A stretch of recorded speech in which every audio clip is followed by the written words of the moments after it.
It's that time of the week. Yes, this week's Cult Movie Show, your weekly look at cult movies. Please welcome your hosts, Warren and Velvet.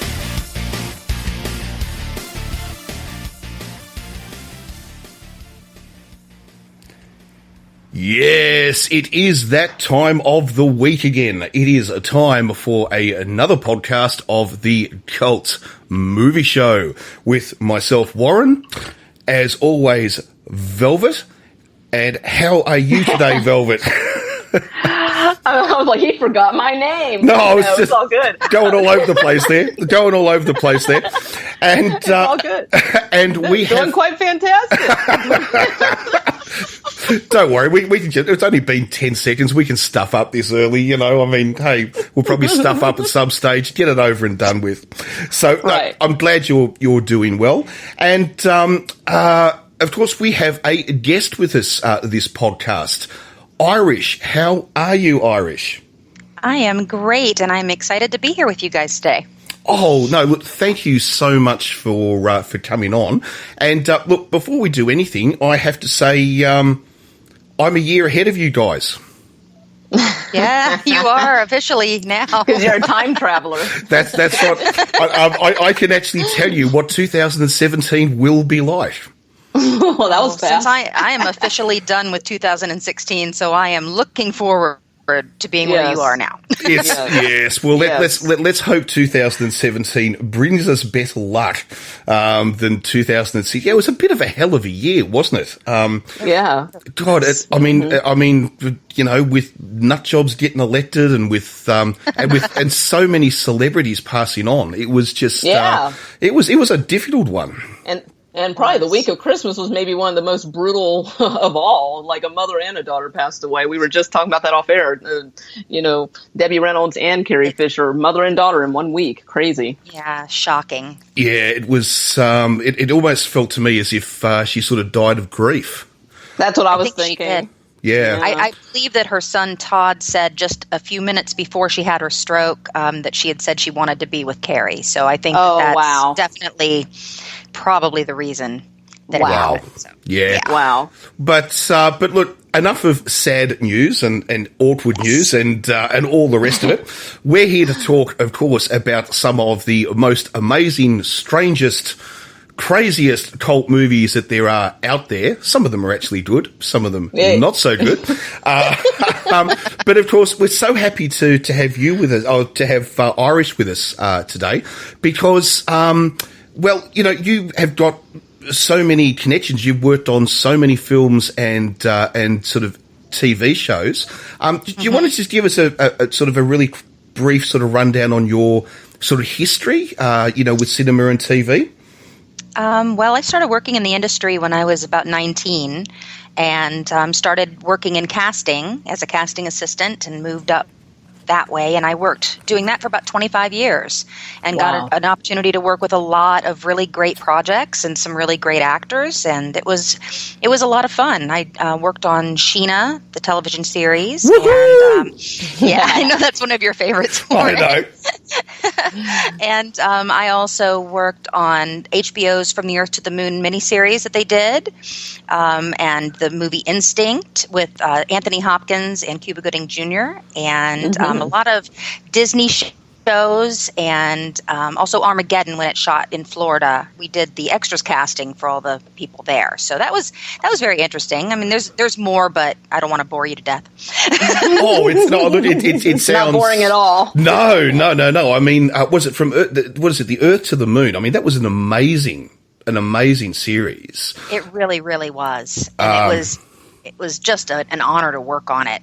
Honestly, with Tom Hanks, he's an amazing person. So it was a lot of fun. So, and you see, this is what's it like? You know, so many degrees of separation. I've just got closer to Tom Hanks. You did. I thought you were going to say Sheena. Well, I can say that as well. I mean, I've obviously officially got that one step closer to Gina Lee Nolan. So, who I pray one day will come on the podcast. Come on. You know you want to. You know you want to. Totally. But of course, you're working on a new project, and I'm sure you'd love to tell everybody about that. Yeah, this is actually my own project that I'm working on. That I've been working on this story since I was about 19 years old, and now getting an opportunity to shoot a pilot for it and get the series going. And it's called Legion of Rue, and it is a high fantasy series, and it's kind of a mix between I guess I would say maybe between Game of Thrones and Lord of the Rings. It's a little grittier than Lord of the Rings, but it's not quite as gritty as Game of Thrones, but it is a little more realistic in that, sometimes it sounds amazing. It sounds very exciting. Yeah, I think we're having a lot of fun with it, and it's looking really great so far. We're getting some really great action stuff, and I believe the story's really good. I'd like to say I believe the story's really good. A lot of people have said it is, so I'm very proud of it so far, and we're looking to have that finished. I think by April, so people will be able to watch it. Oh, fantastic! So it's going to be a TV series, right?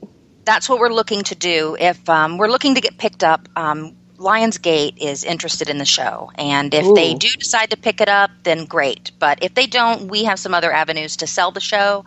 And Excellent. If for some reason nobody picks it up, which to me seems almost impossible at this point. Right. I'm positive about it. But if not, we may go up on the web as a web series, but regardless, people will be able to see the series somewhere. Excellent. Netflix isn't an option if... It may be. Yeah. And we would get probably Amazon Direct or other things like that too, just if we had to go up on the web. Of course, we prefer television. Sure. Right. Yeah.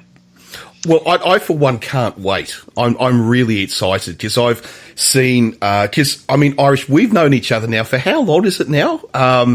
Would it be 3 years, 2 years? I was thinking it might be at least, it's probably 3 years.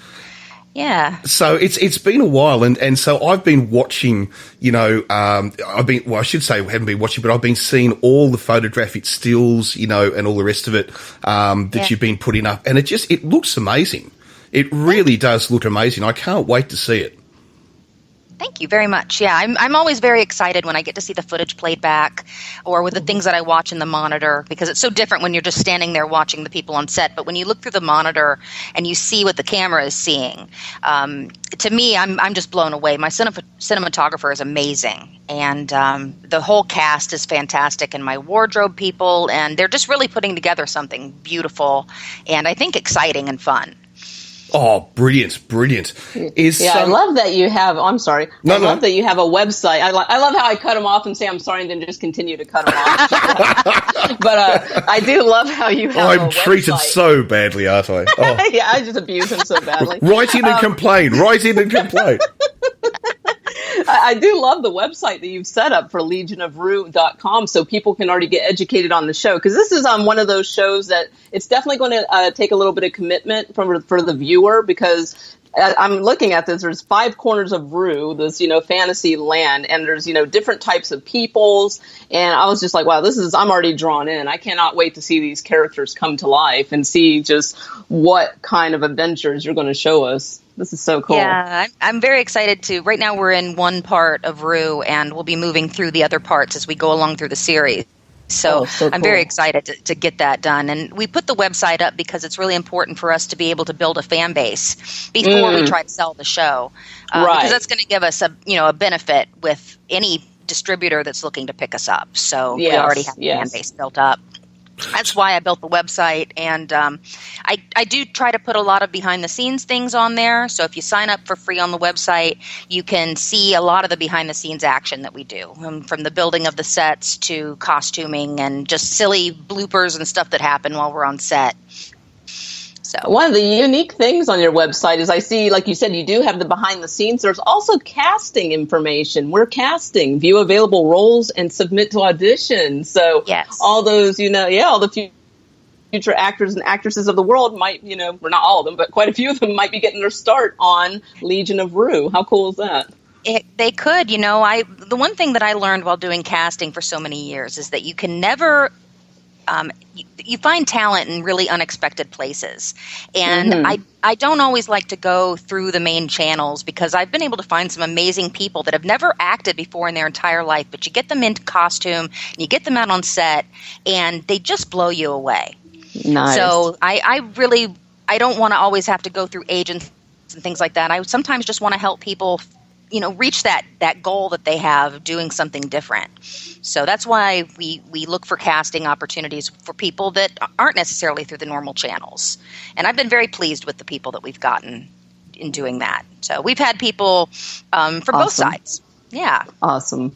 Oh, look, as I said, I am, super excited. And so obviously we've got a website, which is legionofrue.com. That people can go and obviously subscribe to.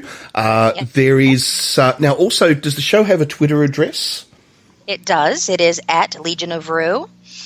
And we also, that's the same as on Instagram as well.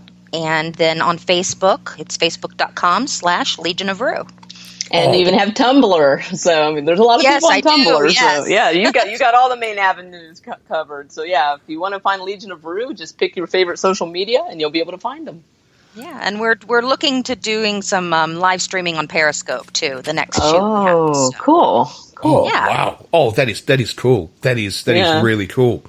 So, look, I suppose we should actually start to talk about a movie on the Cult Movie Show.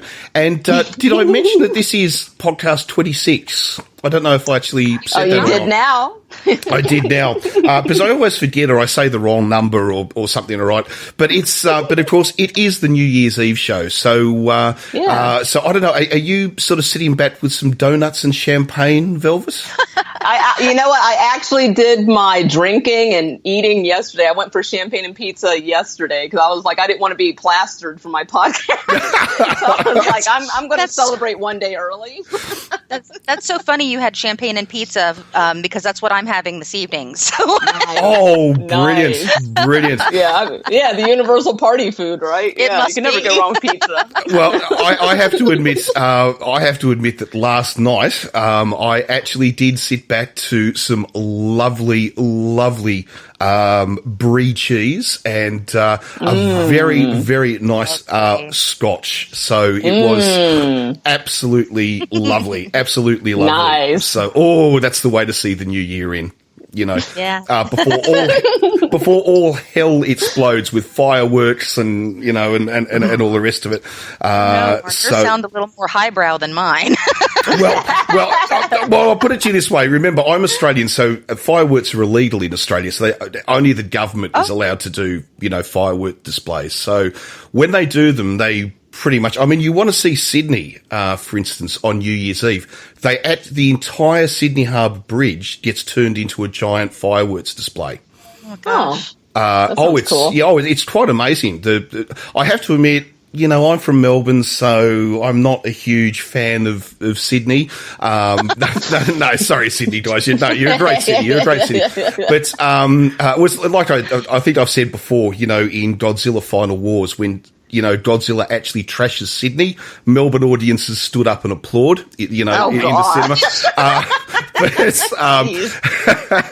But the one thing I will say about Sydney is they put on the best New Year's Eve parties in Australia. There you go. Yeah, at least they know how to party. They know how to party. Yeah. Melbourne's more a cultural sort of city versus Sydney's more a business sort of based party city. So they're slightly different, so slightly different. Right on. Anyway, but we're not here to talk about that. So, so champagne and pizza at the ready. Are we ready to talk about our very first film? Yeah, sure. Totally. Cool. So, this is a really nice one from last year. And one thing we're actually going to do this podcast is that for the first time ever, we've got no American films. We're actually going to only be talking about movies from other nations. And there's no particular reason why. I just thought that, Velvet and I basically sort of said to ourselves, look, every movie we put on, there's always at least two of the three are American. So we thought, why not look, around the world at some other great cult classics? And we think we've found some. So the first cab off the rack, movie number one, is Howl from 2015, a British offering.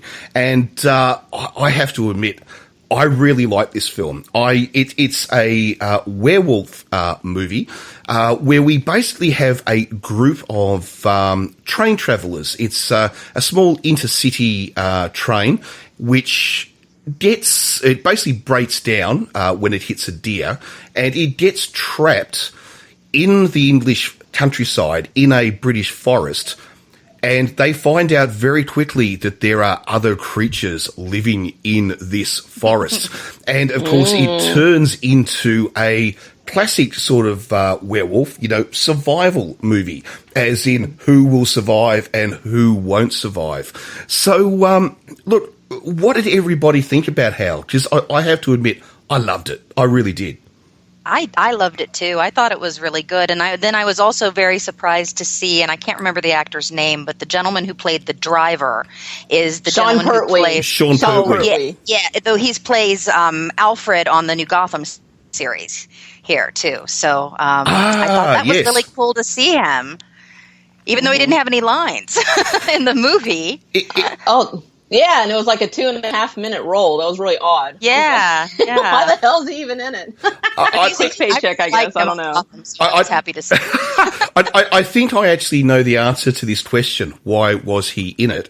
And that it has to do with the director, Paul Hewitt. And Paul Hewitt, of course, worked on movies such as The Descent Part 1 and The Descent Part 2, and also another very famous werewolf movie called Dog Soldiers, which starred Sean Pertwee. And from what I can gather, it was a little bit like, well, if I'm going to now do my own werewolf movie, I'm going to have Sean Pertwee in it. Even if it's only a small, almost cameo role, Sean Pertwee is going to be in it. And I think that's the reason why. It is almost just a cameo. Got it. Okay, that makes really sense. was. Yeah, because like you said, he didn't have any spoken dialogue, and then he was on screen literally like 2.5 minutes. I think. Yeah. I even wrote down in my notes, Sean Pertwee, short role? Question mark? Yes. I thought he might pop up again in the movie. No, that's it, folks. Nope. So you're a fan of this one too, Velvet? And I honestly went into this not having high expectations at all, because I was kind of like, okay, Howl, it's obviously a werewolf movie. I'm sure there's nothing too special about this. We're probably going to end up making fun of this movie. This is actually really good. They took all the common conventions that you find in this kind of horror film. It's dark, it's isolated, there's hysteria, all the technology's malfunctioning, it's raining, it's in the forest. But they managed to put a unique spin on this that drew me in. It kept me interested. I didn't get bored. And honestly, it surprised me quite a few times. And the ending, I'm not going to give away the ending, but the ending of this movie, I love the ending. I was like, yes, I love this movie. Yeah. Well, without giving away the ending, of course, one thing I would say, I don't know if you agree, Irish, but karma can be a bitch. It really can. Yes. Yeah, and with this one too, I loved the makeup on the werewolves because it was different than what you usually see in a werewolf film. I liked the way that they mixed the human and wolf element into it a lot. So I thought that was really good. Oh, it was like a mutant muscle monster. Yeah. But it was scary. It was muzzle, scary. And it made it scarier to me. Oh, so, yeah, totally. It was really gruesome looking. And the reveal of the werewolf in this movie was done really well, too, because they do it very slowly, but not to where you get impatient. So it's just like, first you just hear him howling, then you hear like the grunting and the growling, then maybe you see like a foot, then maybe you see a claw. And then I like when they kill the people not quite off screen, but they like do that. It's not off screen, but you still can't see the monster, but you can see somebody's getting killed. So you're just like, you're still not getting the whole story. So there's this whole anticipation.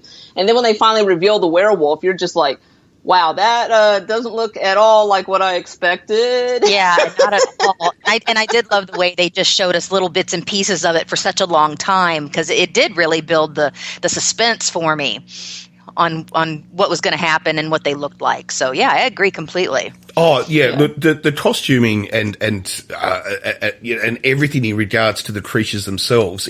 I love that way that in a sense they're almost more human than they are wolf. And the other thing too that I thought that was so clever was that.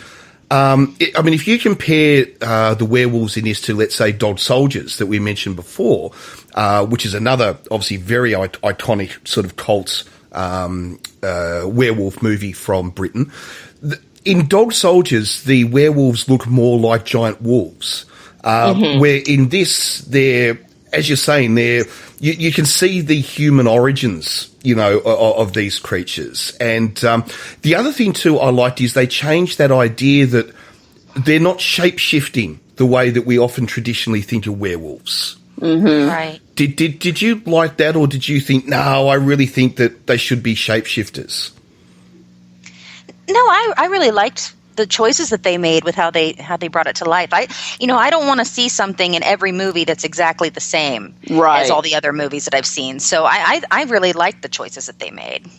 Yeah, I totally agree. Because like I originally said, I didn't have high expectations for this movie because a lot of times the werewolf genre is so stale.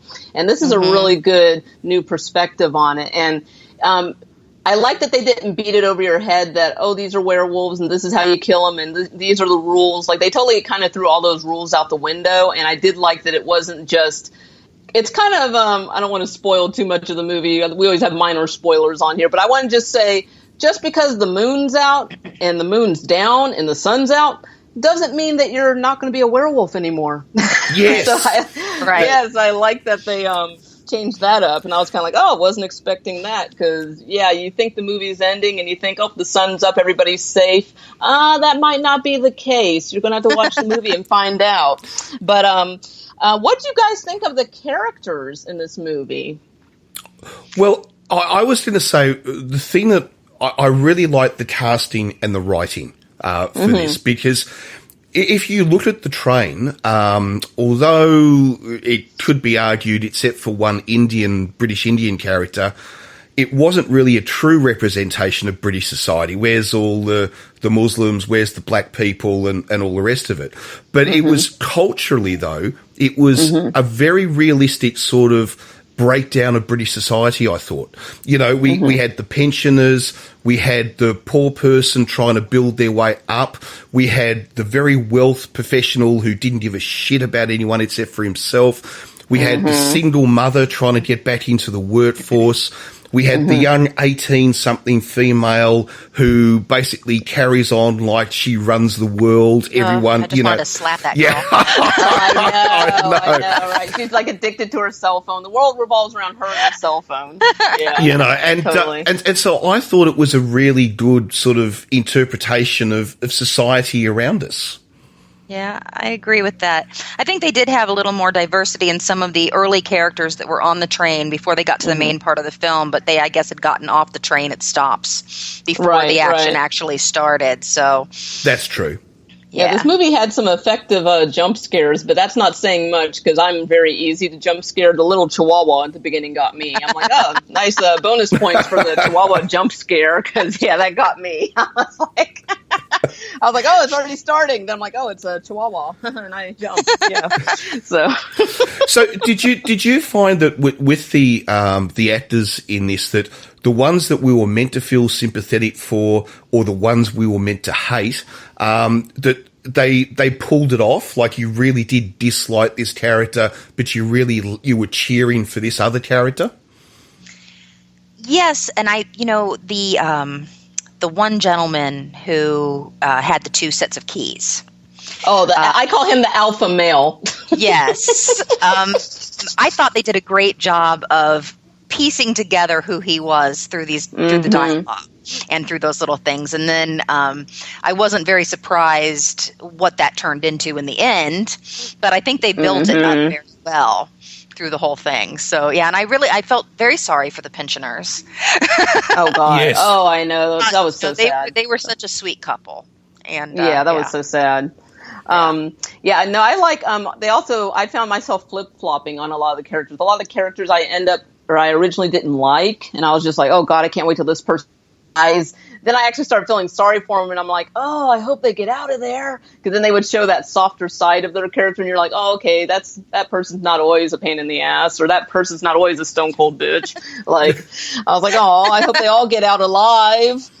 And then, of course, you knew that wasn't going to happen. Yeah, No, exactly. That's one thing I did like in the sense that when they're just on the train at first and they're doing the ticket collection down the train, and everybody's quite closed. No one wants to talk to each other. Some people are outright nasty and rude. But then, of course, when the shit hits the fan, we find out that these are not evil people. They're just people trying to live a life in a difficult situation, and they just don't express themselves very well. But deep down in their hearts, they're actually good people. With the exception of one, of course. Yes, the businessman that we've spoken about. Because it is interesting, too, that how those characters change. I mean, for instance, with pretty much everybody who's on the train, even the ones we don't like at first, we start to like as the movie progresses, as we find out more and more about them. But, of course, his character, the businessman, we like him at the first. He seems like a real catch. He's attractive. He's a businessman. He's got money. He's well spoken. He's polite. He looks up, confident. Yeah. Yes. But then of course it turns out he's an absolute narcissistic prick. He's a sexist, horrible person. Reminds me of somebody, actually. I think I know who it reminds you of. Grab him on the pussy. Grab him on the pussy. Sorry. Oh, man. Oh, my goodness. No, totally. Yeah, I did like the casting. I also liked how there was a very slight social commentary of how at first when this train breaks down, like, first off, people are so self-absorbed, and they're totally, like, the complaints are so funny because they're Western world problems. Because, this one girl's like, oh, my phone. Another boy's like, oh, I dropped my book and I lost my place. Another person's like, oh, my laptop. Like, people really don't even know how to react in an emergency. Like, all they care about is, like, possessions and not each other at first. Like, they don't care about the rest of the people on the train. They're just like, well, I have to be at this place at this stop, and oh, my phone's broken. Like, it's like they don't even know how to react in an emergency at first, and it takes such extreme measures for them to wake up and realize what's important in life is probably not where they lost their place in the book or the broken cell phone. And the other thing too that I liked in regards to those sorts of character developments was that, just like for instance, the British are masters of making double genre movies where, for instance, the movie may be about one topic, but it's actually telling you the story of a different topic. And the British are absolute masters at doing this. I mean, Dog Soldiers was a classic example where it was about a group of soldiers on exercise who ran into a family of werewolves. So you think it's a werewolf movie, but it's actually the story of British colonial Africa. It's actually telling you the story. It's actually telling you the story of the Zulu Wars and a very famous battle called Rorke's Drift, which, if you're British, you'll know what that is. It's written into British, sort of, it's iconic. I think the highest amount of Victoria Crosses ever issued in 24 hours. So it was the story of, I think it was 100 British soldiers took on 35,000 Zulus and won. So it was one of those horrible times of colonial oppression, but an amazing story of human spirit.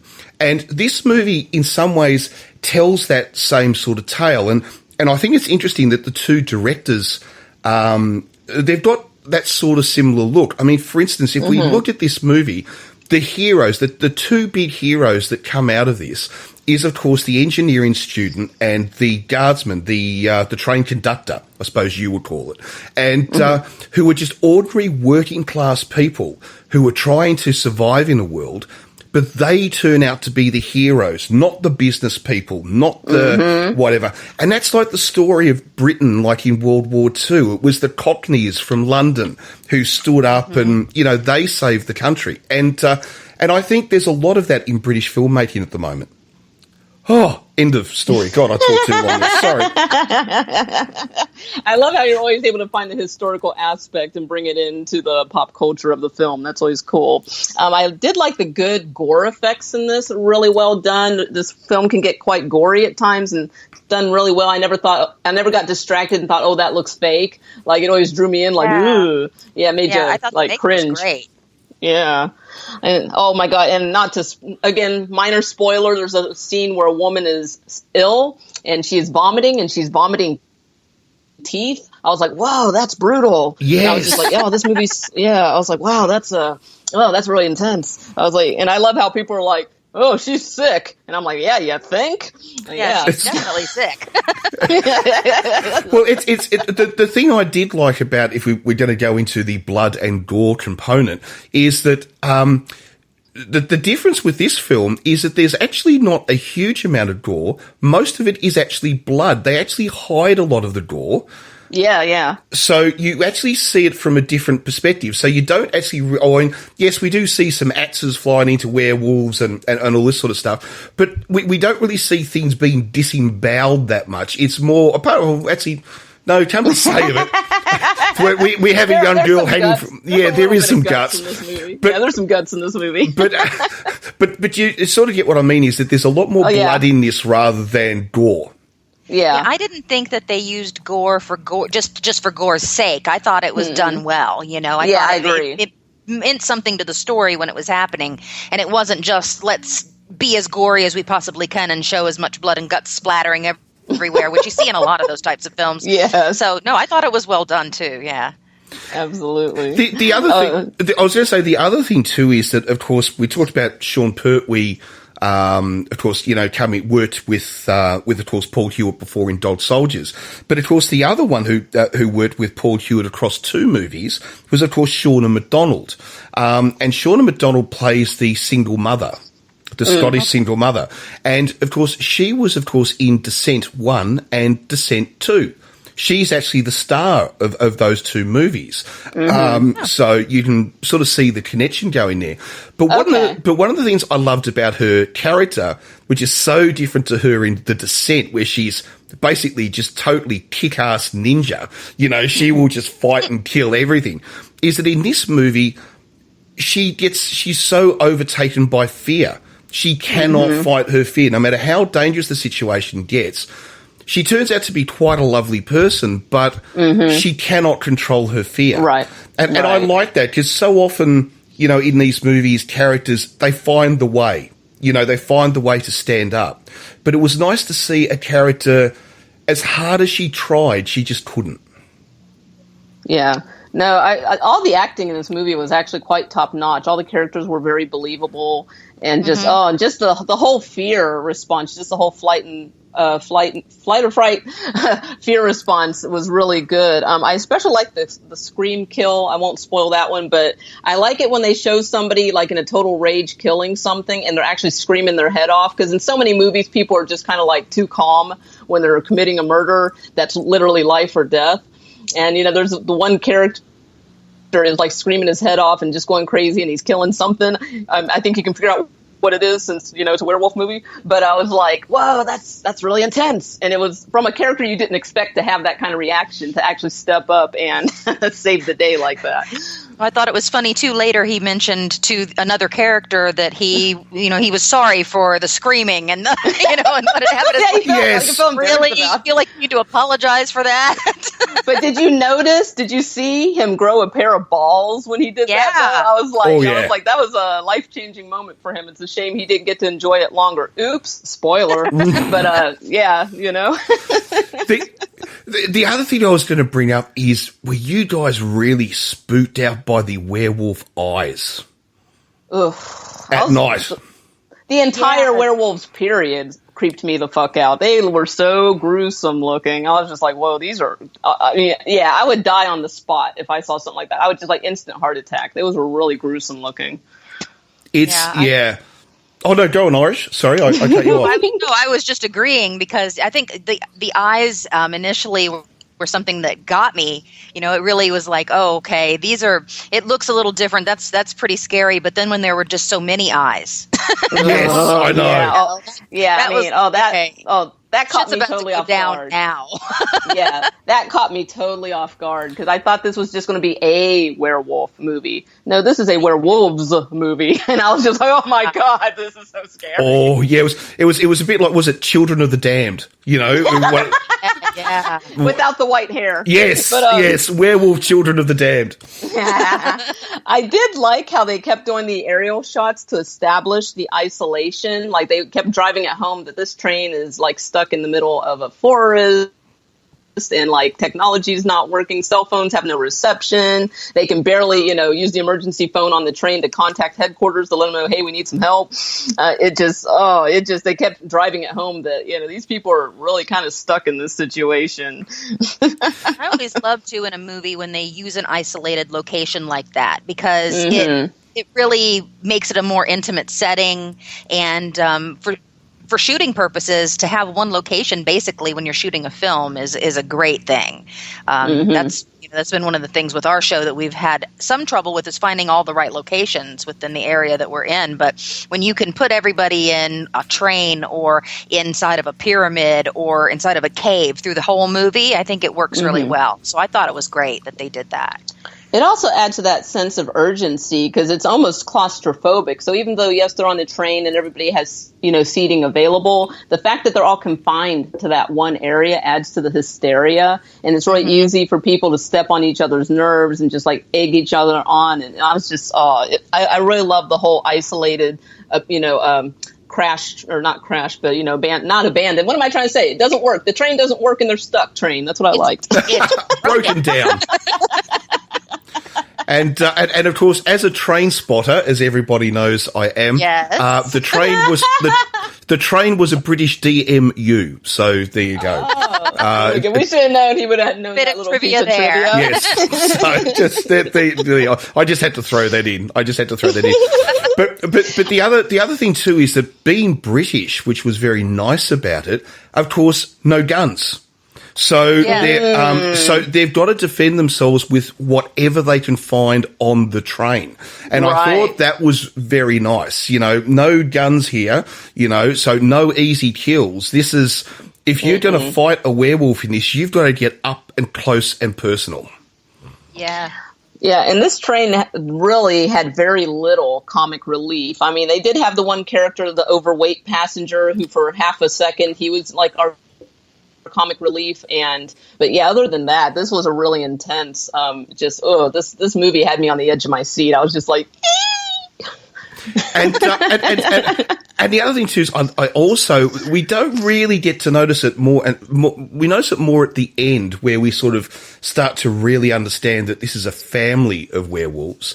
Once again, I've got to be careful. I don't want to give too much away. But, right. But one of the things I did like with the costumes and the prosthetics is you can clearly see there are male and female werewolves. Yes. I noticed that too. Yes, and I thought that was very clever.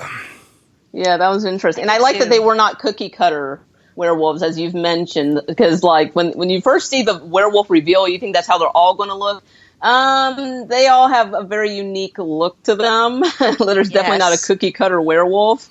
And I was just like, wow, that's yikes. That's scary too, because those were just some of the most horrific looking werewolves I think I've honestly ever seen in a movie. Yeah, I think it was so much more like a hybrid between, like a mutant human and a werewolf, which was gross. Yeah. It was really gross looking. I was like, and I think that's why that worked so well with that idea that they break away from the traditions of sort of we talk about with werewolves, like in the day it's a person, at night it's a wolf, you can kill it with silver, and all this sort of stuff. And they actually sort of say, no, what if these are real biological creatures created from some sort of mutated disease? And I thought that was an interesting way to play it rather than the traditional sort of old Eastern European stories of werewolves that we've been brought up with. Right. So I thought that was very clever. And I like the way too that these are not just animals when, like, don't quite me. Well, of course they're animals, but I mean they still think a little bit like people. Yeah, they seem to be quite sentient, didn't yes, they? They did. They seem to be quite sentient, like not straight up like villains. They obviously had some kind of instinctual bloodlust, so they have that whole instinct for the hunt, embedded in them. But at the same time, they did seem to be a little bit aware of the conventions of being a human. So they did seem to understand like doors and windows and radio antennas and to look under things. Yes. And that got me a bit too when you could see them outside of the train, and then there was that moment where you thought maybe they weren't going to think to look down, and then they do. Oh, yeah. Like, okay, that's pretty good. Yes. This movie did a really good job of reviving the I was going to say zombie. I don't know where my brain's at. I'm getting ready to revive the horror or the werewolf genre. I like that they didn't, like I said, even when it got to the point where for the audience, it's like, you're obviously like, okay, we knew from the start this is a werewolf movie because the movie is called Howl, but these people on the train don't know they're in a werewolf movie. So even when it gets to the point that they can no longer deny they're dealing with werewolf something, they are reluctant to believe it. They're trying to explain it away. They're just like, and finally one person's like, finally says the W word in the movie, and everybody's like, what are you talking about?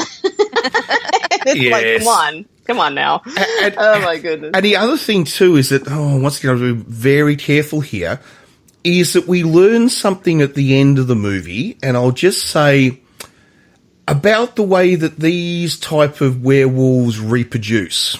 Mm-hmm. It may not be quite the way you think they would reproduce. Right. And I thought that was very well sort of introduced as well. Just throw in werewolves, what is it, 180 degrees. I was about to say 360, but, 100. Come full circle. Yeah, full circle. 180 degrees on its head, and really, really good. So. Yeah, no, I really love the way they did this. This was, if you like the werewolf genre and you want to see something a little fresher, a different perspective, but that still, I think, is actually quite true to the werewolf story. This is definitely worth checking out. I think it was well done. Most definitely. This movie too is, because it was a direct-to-video release, although I'll tell you what, I've seen worse movies at the cinema than this. I really reckon, this could have got a cinema release, truthfully. I'm surprised this wasn't a cinema release. I was wondering, I had no clue it wasn't a cinema release, because I was like, how did I miss this one? Because it was never in the cinema. Oh, that's a shame, because, well, honestly, that's probably good, because if I saw this in the theater, I would have that popcorn would have flown, like, whoo! Like, I would have jumped so bad. It is readily available on Netflix. It is readily available, I believe, on Amazon Prime, but I'm an Australian, so we don't get to have Amazon Prime. So it is available on Amazon Prime. Yeah, I didn't know that. Okay. Oh God, yeah. No, don't get me started. Don't get me started. I didn't know Australians didn't have that.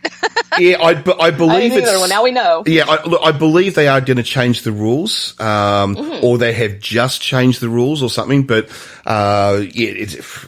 look. I just want to say this. If you want to stop video piracy, you can't just block half the world off to the product.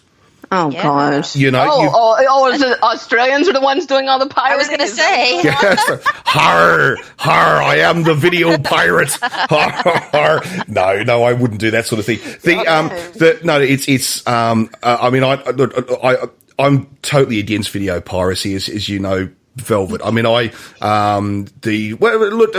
my attitude has been this, and that is that if a movie is readily available for sale or available on a site, whether it be Netflix or something, then I totally believe people should get Netflix accounts. They should get Amazon Prime accounts, and they should rent them and watch them, and I totally support that and agree with that.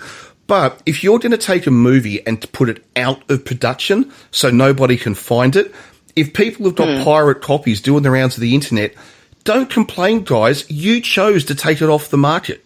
Right.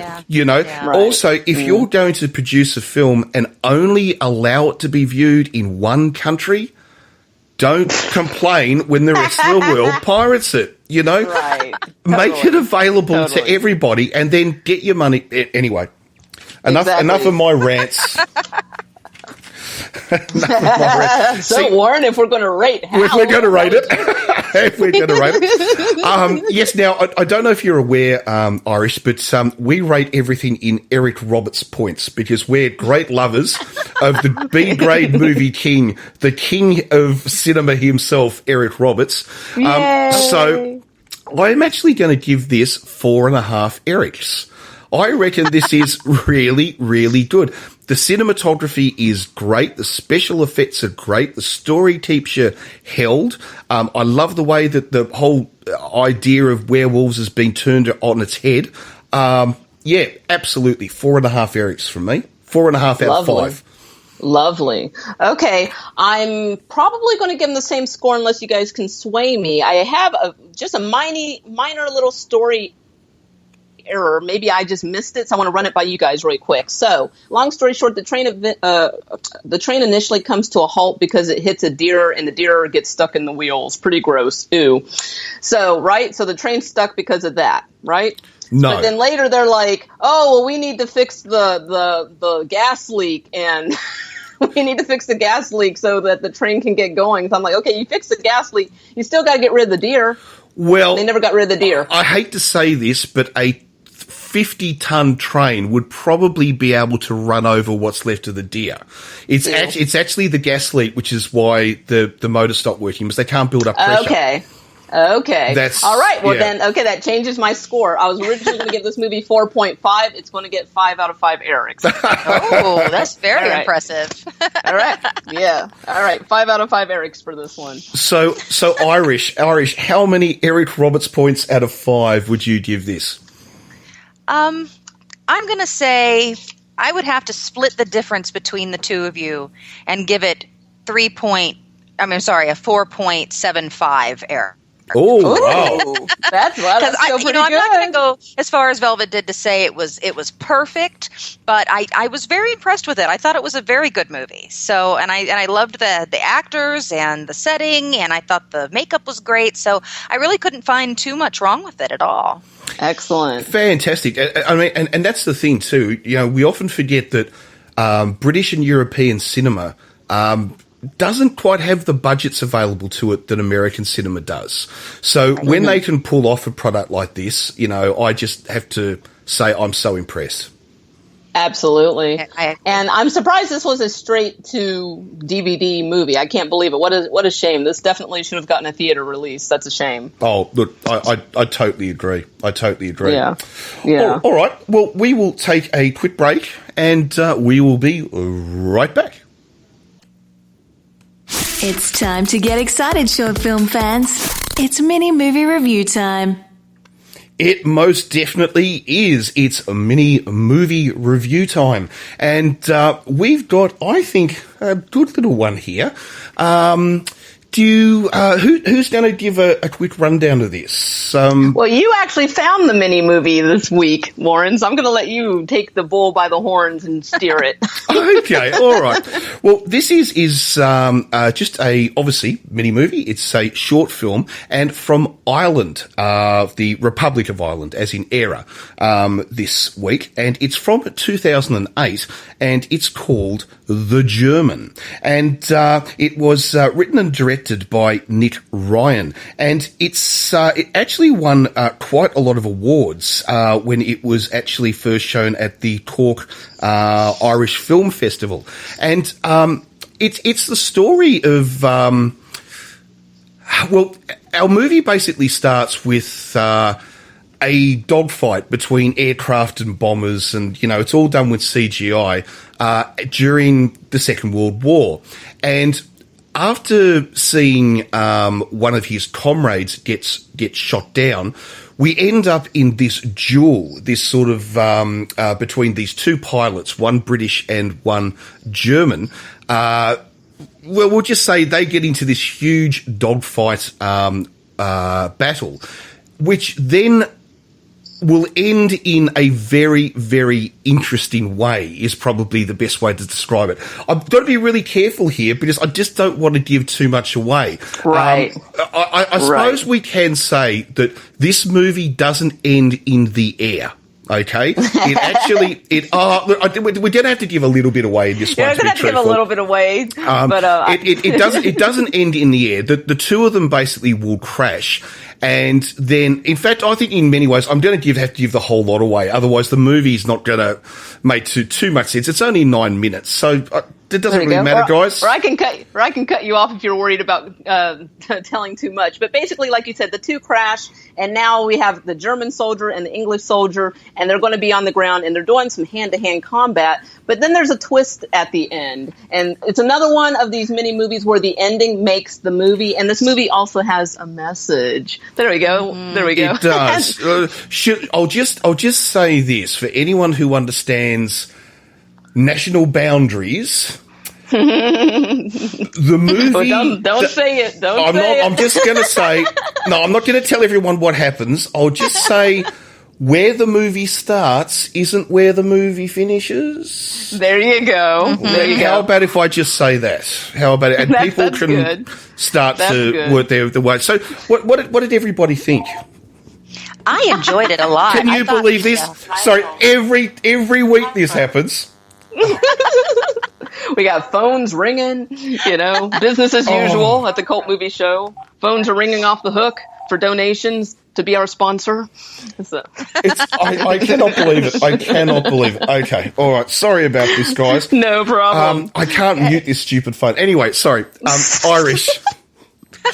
We're so professional. I really enjoyed it. I thought that the cinematography was great in it, and I loved how when we had the German character speaking that they decided not to use subtitles, because I think that if you don't speak German, I think probably like the British pilot, you were confused about what this man was saying.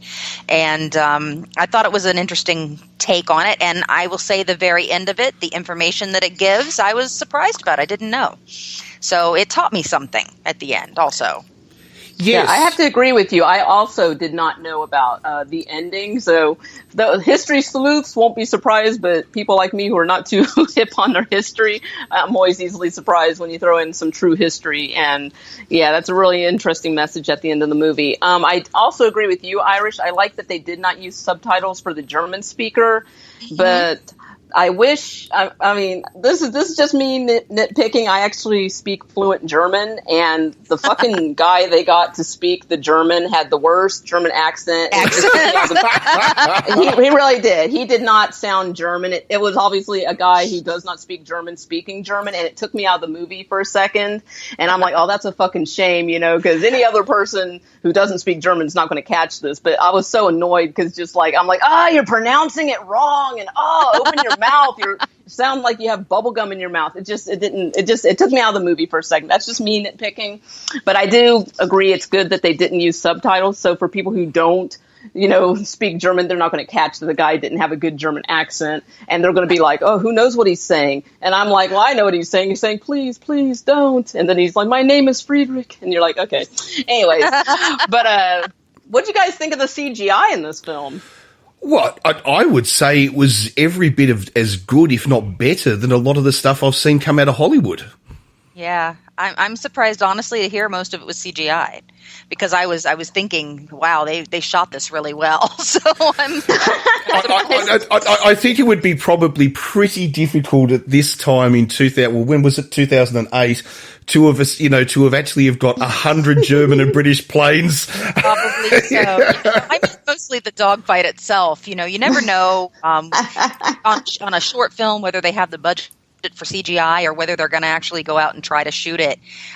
So I was surprised it was CGI, but I thought it was really well done.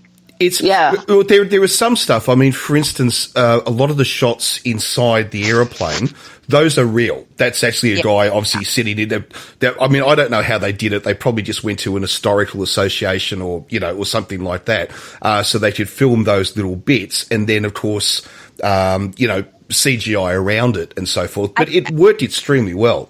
I did think the crash was a bit soft for what was happening at the time when they crashed. Yeah, it was the perfect crash landing. Yeah, how nice the landing was for the British character, especially. So, well, yes, I have to admit, flying at 350 odd miles an hour to do the certain maneuver that they do that brings them both down, considering they're 100 meters off the ground.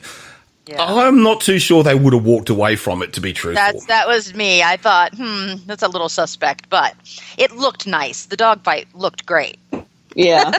Yeah, but I think in some ways they had to do it that way, because if they had have done it where the two pilots, let's say, bailed out, by the time they landed on the ground, you couldn't have had this hunt, like cat and mouse thing to continue, considering the twist that gets thrown onto it, because it would have taken them 15 minutes to have landed, so, you saw, well, not 15 minutes, but you know what I mean. It would have taken them, a couple of minutes, and by that time everyone would have been alerted, and it would have sort of wrecked the movie. So I can understand why they did it, but yeah, realism? Nah, probably not, but God, it looked good. We see it all the time. You can't actually jump through a window from a 20-story building and land on the ground and keep walking, but you know what? Arnie does it all the time, so... No, but this is definitely worth checking out. It's high production value, beautifully shot, and I love the history lesson and the message at the end of this mini movie. Mm-hmm. The message at the end is very interesting, and I like you, was a bit surprised. I can't talk about it. No, I can't talk about it. Exactly. You can't talk about it. It's too upsetting. No, I'm kidding. Yeah. Just kidding. But he'll start crying again. No, I'm kidding. There is a line which is, I'm not going to say what the line is, but there is a line at the very end of this movie which it throws you, because you don't know. You just don't know. And when this line is said, you go, wow. I wasn't seeing that. Wow. I was going, what's happening now? What is happening? Yeah, I know. Yeah, this is one of those short films that you watch and you're just like, how is this going to end? Because I'm kind of like, what, they're just going to kill each other? Because, it's essentially a war short. It's a short about, a piece of history and, wartime. And I'm like, how is this going to end? I'm kind of like, yeah, this is cool and the effects are good. That guy's German as shit. Almost ruined the short. But I was like, how is this going to end? And then they hit you at the end, and you're like, "Oh, I personally did not know that." And then the next line, you're like, "Oh, that's really cool. That says a lot, really." Yep. Yeah. But, so everybody enjoyed it. Yeah, I did enjoy it. Yeah. Oh no, that's cool. No, it was a good one. So highly recommend. It's available on YouTube, and it's not a pirated version. It is actually put up by the company involved on YouTube. So you can go to YouTube and just do a search on The German short film, and check it out. It's a really good one. Yeah, it is. No worries.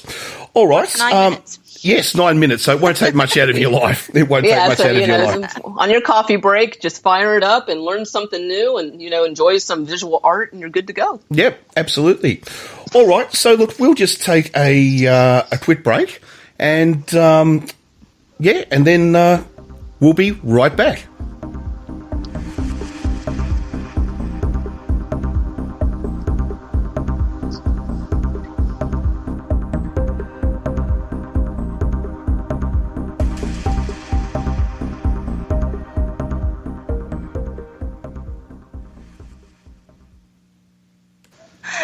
Okay, we are back, and we are back with a vengeance, because we have got...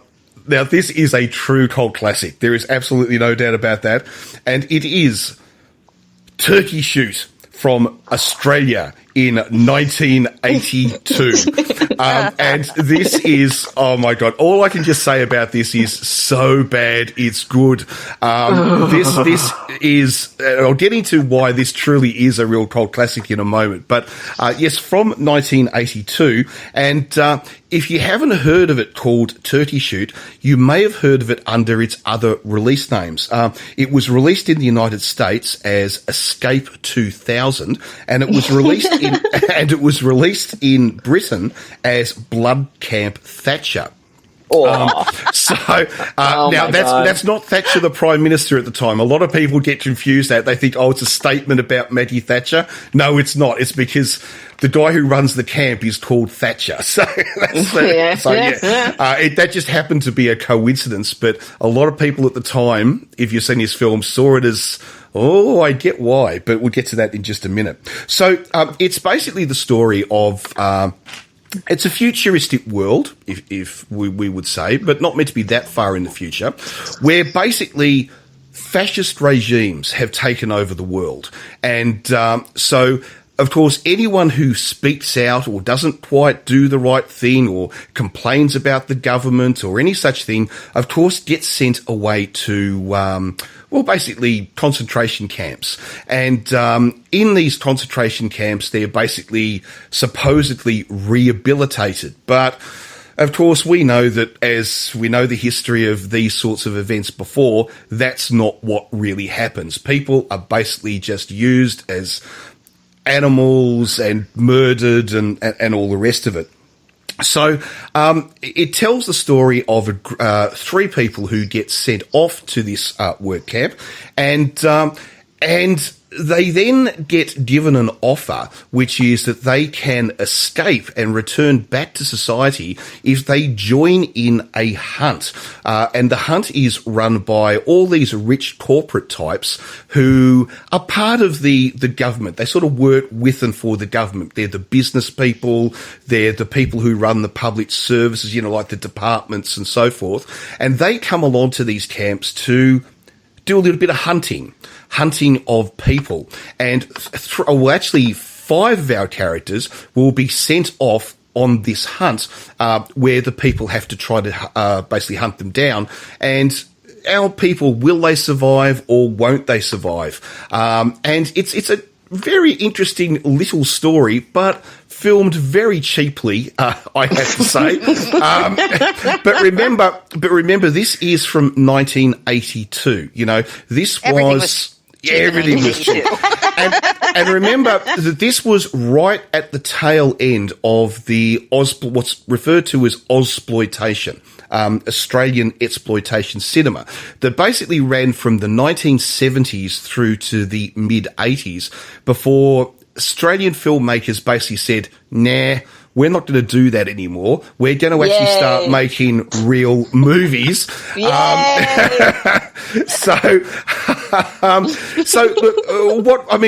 What were your thoughts, Velvet, on watching Turkey Shoot? There's some movies you just don't like, and I just did not like this movie at all. I did not like this movie at all. It was one of those movies that halfway through I was just sighing with boredom, and I'm just like, when is it going to be over? Is it done yet? When is this movie going to be done? I just did not enjoy it at all. But there were some parts later when I was thinking about it. I actually had a little cry laughing episode because I was just like, oh my God, this movie's so fucking stupid. But yeah, that's just how I felt. Sometimes those are the best ones to watch. Yes. Well, unfortunately, I wasn't entertained at the time. It's an after effect. I think I had that reaction when I watched Beneath the Planet of the Apes once. The same reaction. Yes. Well, these movies are sort of probably worked on similar budgets. I would say, very, very cheap movies. And the other thing too about it is that because it's exploitation cinema, the death count in this is horrendous. Yes, the amount of deaths in this movie is and people are treated appallingly. There's and some of the deaths, we just have people exploding. We've got heads exploding. We've got body parts. We've got people being disemboweled.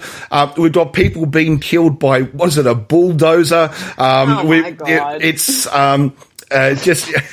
Yeah, it is. It's exploitation at its peak. All the time in some really spiffy jumpsuits, though. So the jumpsuits. Gross. Oh my god, those jumpsuits were so disgusting. Okay, so like everybody that's on this like concentration camp has to wear this yellow jumpsuit. That was fine, but what bothered me is so many fucking people in that movie were sweating through them, and it just looked appalling. I was just like, oh, that looks so disgusting. Well, there was one part, I swear to God, it looked like somebody shit their pants. I was just like, that looks so fucking awful. Well, the thing that has to be remembered is this movie was actually filmed in Queensland, and if you want to do an American perspective of that, that's like, I don't know, what is the hottest, sweatiest, I figured it was hot state? As fuck, but it just looks fucking terrible.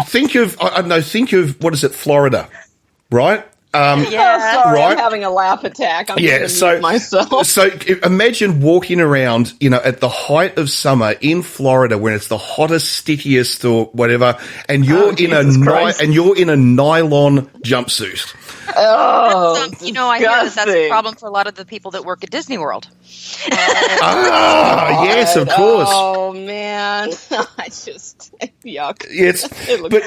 Okay. Another thing I didn't like about this movie, I just had to get this out of the way before I forget. I could not stand the soundtrack. The soundtrack was so fucking annoying.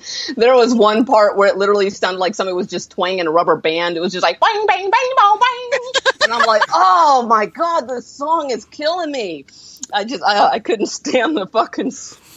I hate to say this, the guy that actually wrote the music to this movie he was well known because he wrote all the soundtracks to probably 50% of the Australian TV at this time as well. Oh, so he dropped the fucking ball on this one. So if you turned on Australian TV in the 80s, the chances were he had written the music to it. So it's really interesting that you say that. Yeah. It's really interesting you say that. But the other thing too is that pretty much now I can't speak a lot because they're like a lot of Australian. I can't speak a lot. I never shut up. What I was going to say is I can't speak a lot about the American actors who are in the stars who are in this because oh my god, I wanted to ask about that. Yeah, because this had which was very common in Australian cinema at this time in the 70s through the 80s was that Australia always believed that they could never make a movie unless it had a British or American star in it. I don't know why. It was just something that we did back then. And probably because Australia's film industry was still growing. It was still learning. And we just felt that you had to have American talent in the movie. I wondered what was going on with this fucking movie because I'm not too well versed in Ozploitation. So I was kind of like, why does almost everybody in this fucking movie have an American accent? And I was like, and when the movie very first started and most of the actors were speaking with American accents instead of Australian accents, I literally thought, I must have an American English dub. I literally thought it had been fucking dubbed because Americans wouldn't be able to understand Aussie English or something. I was like, until they finally introduced some Australian characters in the movie, and I'm like, oh no, this is just an international cast. Got it. Yeah, well, in fact, our two main characters are played by Steve Railsback and Olivia Hussey. Or Hussey, I should say, and they're of course American actors. You will have seen them. They're still making American TV today. But this idea that Australia just thought a movie wouldn't sell unless it had international talent in it. But all the supporting actors, which like people like Michael Craig, Carmen Duncan, Noel Fraser, Gus Mercurio, Linda Stoner, these were huge household names in Australia. And actually, to be truthful with you, actually way above the standing of this movie. Because, these people were very well recognised, well-known talent.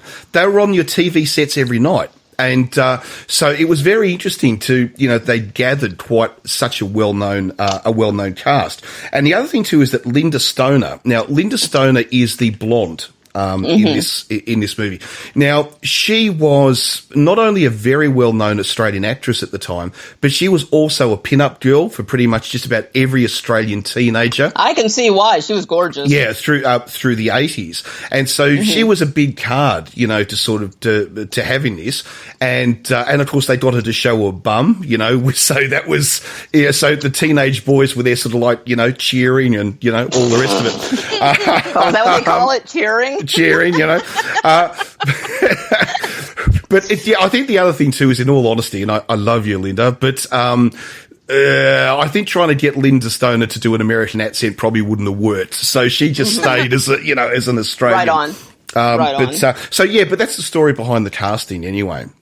This movie had a lot of weird, attention to detail in all the wrong places. It would just tell you random bits of the story. I guess it was supposed to be that all the guards at this camp got their nuts cut off to work there for some odd reason. And so, this one main, I'm serious, and this one main fucking guy's walking with a limp because his balls got chopped off, and I guess they cut too much and hit a nerve, and now he walks with a limp. I don't know. Oh, so that's where the big balls came from. The big balls. If you watch this movie, you'll get the joke. Yeah. Watch this movie, you'll get the joke. I was okay, but then at the same time, this movie had a lot of rape themes. That's another thing I didn't like about this movie, is constantly they were using rape as a form of threat, we're going to gang rape you if you don't, submit, or even if you do submit, we're going to still gang rape you. I don't like that kind of stuff. I hate. I just didn't like that. And also, I don't like this, Warren. There's a scene where a child's getting beaten up, or as you said, a teenager, and then a child, what I perceived as a child or a teenager, is being set on fire. And I know it's Ozploitation and that's part of the genre, but I just don't like that kind of stuff. I don't like excessive rape, and I don't like seeing children getting killed or beaten up or burned alive. So that was another thing I just didn't like about this movie. I was just rape as a plot point is really never a good idea. Look, yeah. I'm not trying to excuse any of that stuff by any means, but I think the thing is that it's we can't rewrite history. The simple truth was that exploitation movies, no matter what country they came from, whether they be, you look at all the movies that, was it exploitation from America that were all filmed in the Philippines. If we look at German exploitation, Italian exploitation, some of them are absolutely horrific in the subjects that they deal with. And the simple thing was that was, I suppose, cinema was just going through at that point in history that they just wanted to push the boundaries as much as they could. If you think about it, in a lot of ways, some of the horrific stuff that they showed in that, we still have exploitation cinema to some degrees. We just call it experimental cinema now.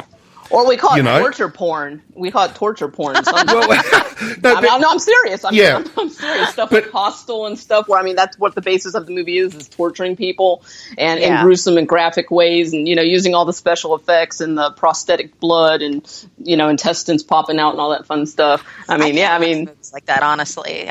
They make me feel just awful inside, and I can't watch those. I'm starting to lose my tolerance for it. I used to be able to watch that stuff eating eating a dinner plate and laughing, and now I'm getting too old for that stuff, and it's starting to gross me out and bother me too. I think 10 years ago, the stuff I'm complaining about now with the rape themes and children getting killed, I wouldn't have cared.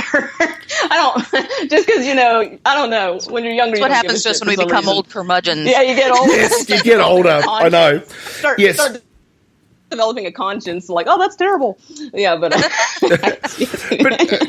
the other thing too is, you look at cinema today. One of the big things, in, we want to call it experimental cinema at the moment is putting real sets into movies rather than simulated sets. So in a sense, filmmakers are always pushing boundaries. It's just that they, depending on what decade it is and all the rest of it, what those boundaries are going to change as society changes. And let's face it, the world in the 1970s was a very un-PC world. Fair enough. Would that be fair enough? That's fair enough. So my attitude is, it's like a lot of things through history. It's like you can condemn something, but I don't necessarily condemn it because it was done in a style of the time.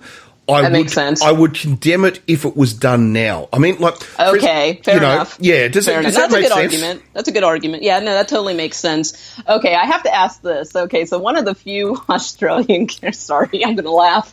Okay, one of the few Australian characters in this fucking movie was named Dodge. Dodge, what yes. the fuck was in the corner of his mouth? What was that supposed to be a herpes sore? Was that supposed to be food? Was it what the fuck is up with this guy? Like the corner of his mouth. I think he's just meant to be. He's been there for a very long time. And he's just fucking gross. He's one of the oldest inmates of the camp. He's just a bit gross. He's disgusting. sort of that's just you've got to remember though that was quite common. I mean, you look at movies like walking around with shit. Well, no, not in general day society, but I mean in movies. I mean, you look at Mad Max, for instance. Oh my god! You look at all of the way a lot of people are portrayed in Mad Max, and remember, Mad Max started as an Ausploitation, right? Okay. Excuse me. So, sorry. I saw that one for the first time, and I was shocked. So, I know. Do you mean the original one? As a kid, and just being like, "Oh, if this is what the future is, I don't want to see the future." I was like, "Oh, people are killing each other, and there's sand everywhere." And not a movie for kids. Not a movie for kids. So, sorry, Irish, were you saying you've only just seen the original Mad Max? Last year I think I saw the original one for the first time, and I had seen, the sequels to it many times, Beyond Thunderdome and all those things, and I was so surprised at the difference between the first one and the sequels after that. I thought, really, I was very surprised that they even had sequels made after the first one. The reason was that it did so well at the box office. People loved it. And then Mad Max got literally international release. And people just fell in love with this movie and fell in love with Mel Gibson. I mean, if it wasn't for... Mad Max made Mel Gibson. And then, so what really happened from there was when they started to make the Nets movie and so forth, they became big budget blockbusters. Yes, absolutely. I thought Tina Turner looked like such a badass. I wanted to be her. I was like, ah. Well, she looked like a badass out of costume too. I mean, she. Yeah. Totally. Yeah. Oh yeah. Because the other thing too is that we talk about this movie being a cult classic. It really is, and one of the signs of knowing that is whether the movie gets remade. And yes, Turkey Shoot was remade in 2014. Oh my gosh. So there is this piece of shit? Yep. Really? Yep. So that's pretty much the tick on the report card to say you've got cult status. How's the remake? Is the remake good? I'm curious. To be honest with you, and this is going to sound terrible, I haven't seen the remake, actually. Okay, well, I'm curious. I'm going to have to actually check it out just because I don't know. I'm like, why would you remake this? This needs to be left alone. The only part of this movie that I somewhat enjoyed and I actually laughed out loud was the introduction of the Freak character. Oh, the Freak. Yes. What the fuck this guy was basically kind of like a werewolf, but permanently in werewolf form, I guess. And so they have this woman that her weapon of choice is arrows. So she's showing off her arrowhead collection that she's going to use to hunt, a person. And her other, friend is like, oh, well, look what I have. And she's like, what is it? He goes, it's a freak. I found him at the circus. I know. Died. I was like, seriously? And then they show this werewolf character that's just hanging out with them, and he, sicks it on people, and it beats up people and kills people for him. It pulls off a pinky toe and eats it like a potato chip. I'm just like, this is so fucking ridiculous. And then the freak kills people, and the freak accidentally gets killed he gets crushed against a tree by a tractor.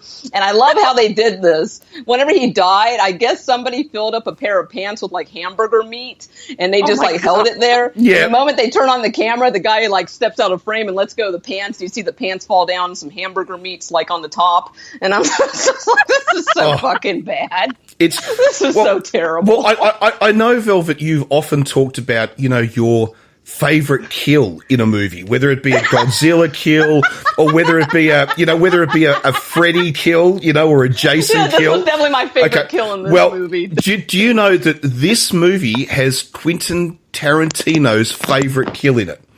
Really? Which scene is that? And that's actually when Michael Craig, who plays the camp commandant, Thatcher, when he gets shot by the machine gun and explodes.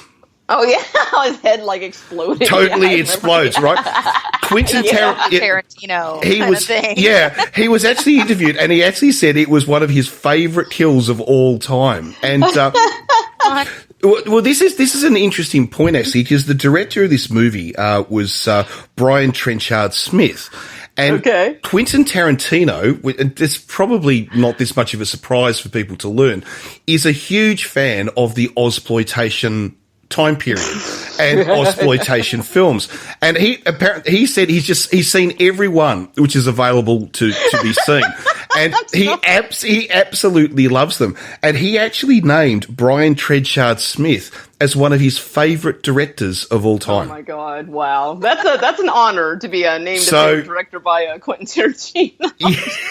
Well, in fact, Quentin Tarantino actually says that he was very heavily influenced by Ozploitation movies. I can see that. I can totally see that. I can see that. Because one of the things he said is that, look, yes, the United States was doing it, with all the Filipino productions, through the 1970s.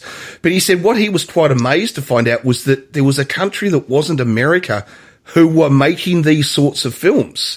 And he said when he found out, he was just blown away. And he's a huge fan of Ozploitation. So, okay, the other thing that made me, this actually did make me laugh too, was there's a scene where a guy gets his hands cut off. And then they show him with holding his sleeves, and you can see his balled up fist inside his sleeve. And I guess they put some more hamburger meat on top of the fucking sleeves. And I'm just like, stop it, movie. His arms actually so cheap. His arms grow in length after he's had his hands chopped off. I know. It's unbelievable. It's absolutely unbelievable. Oh yeah, this movie was fucking horrible. It's like watching The Room for me.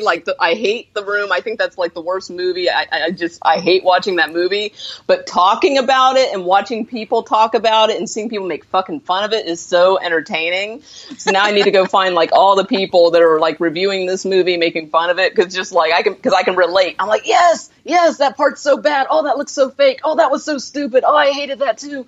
What was that in the corner of his mouth? Was that hamburger meat? Yeah. Oh, the thing too is that remember this was the time of Australian filmmaking where health and safety didn't exist. Okay, God. So for instance, when they're firing guns, they're firing live ammunition. Holy shit! Really? When they're racing two cars down the road, at 100 miles an hour. They haven't got permits. They're just racing two cars on an open road. It's like we just ask your stuntman, hey, we're going to set you on fire and get you to jump off 20 stories. Will that be all right? Yeah, no worries. Yeah, I'll do it. I'll do it. There's a net at the bottom. Yeah, no worries. And just buy me a beer later, okay? Yeah, well, maybe not 20 stories, but you get what I'm trying to say. The amount of stuntmen that literally almost lost their lives and are missing body parts in Australia at the moment because they worked on Ozploitation movies is... Oh, wow. Yeah. Wow, that's terrible. That's oh, bad. yeah. Okay. It was a different time. About this movie. Okay, so at the beginning of the movie, we see somebody actually escape or try to escape from the island. He crawls under a bus, and the bus takes off. What happened to him? Did he escape? Did he die? That's the teenager who gets burnt alive. Oh, that's why. Okay. Yeah, they capture him and bring him back. Questions, because I must have missed it when I was yawning. Because okay. There was another one where there's a scene where one of the guards is fighting our main guy, the Steve Railsback. Whenever the bald guard and him are fighting, yes. Right when they're getting ready to fight, and he says, "I'm gonna fuck your ass," and I'm like, huh. Is this a common Australian expression to say I'm going to fuck your ass before you beat somebody up? No, I think they were just trying to throw as many swear words in as possible and just try to be as offensive as possible. Okay. I suppose you don't remember it's an Australian movie, right? So if you just say, I'm really going to swear here, right? So everybody just, mute me if you don't want to hear it. If somebody just goes around and sort of say, oh, you shithead, oh, you dog ball, puss nuts, whatever, you fucking creep. Well, okay, the whole point is that... I am sorry, I'm going to use that phrase from now on. I've never heard that before. That was good. The whole point is that this is Australia. That's how we normally talk. Right, okay. Australians. That's not a common expression. But it's not. So, okay. But what I mean is that if you're going to swear in an Australian movie, you've actually got to make it over the top. Otherwise, you're not swearing. Okay. Does this make sense to you? Yeah. It's like us and the Irish. I mean, we just use swear words in everyday. It's. Kids talk to their parents that way. Parents talk to their kids that way. It's God. Not. My goodness. It's very laid back culture.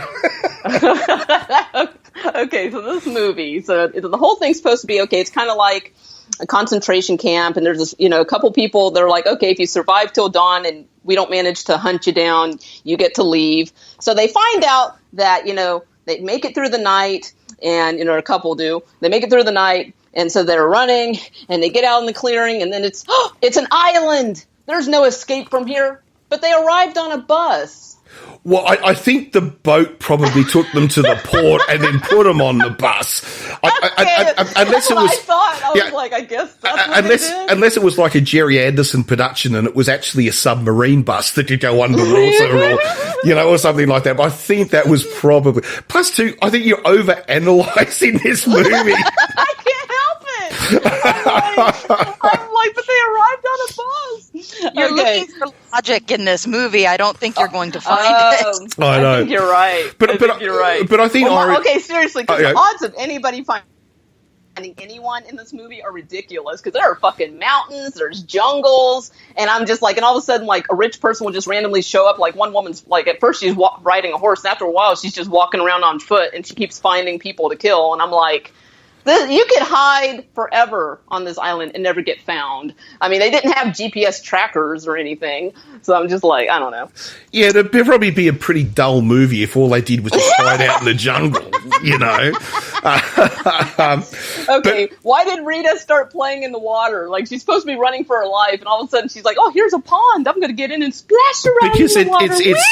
Because it was Linda Stoner.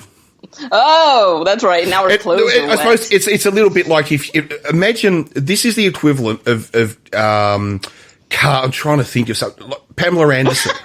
Right? Okay. This is the equivalent of casting Pamela Anderson. So the whole point is, it's like, if she's going to be in water, well, of course she's going to,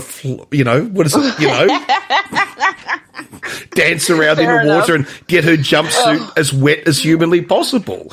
That's it's exploitation, All right, TNA. That's you have to have TNA in a movie like that. Come on. And so that's the reason. But I think, Irish, you were saying that, one thing, you found a lot of things similar to, like The Running Man, or what was the other movie you mentioned? Logan's Run. Oh, yeah. It was, to me, the setting and the costuming and just the look of the people really reminded me of Logan's Run.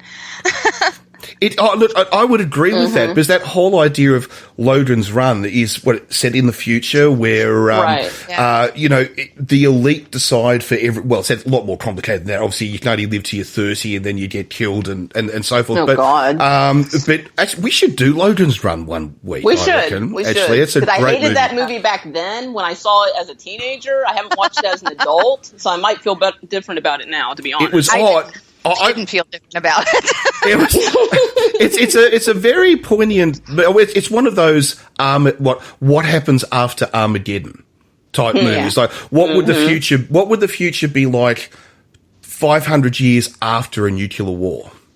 And that's and I'm always interested to see how people sort of view the future. But this one, of course, is not like that. It's meant to be viewed that there's sort of been world uprising, revolution, and the fascists have taken over. So which is so that's America's future. Well, I wasn't going to say that, Irish, but hey, maybe. Oh goodness! Well, it's actually very interesting you say that though, because when this movie was released in Britain, as we said before, it was actually called Blood Camp Thatcher, and because it was released in 1982 when Margaret Thatcher was Prime Minister, and I think anyone, even if you weren't alive when she was Prime Minister, but anyone who knows about her history, she was viewed in not the same way as the Donald, but there were some similarities. I mean, she went out to destroy the union movement. So many people lost their jobs under the new rationalisation of what the modern Britain was going to become. All the mines closed down and, all this sort of stuff. So it was very interesting that the British saw this in the same light that you've just suggested, Irish, that it was a statement on Thatcher's Britain.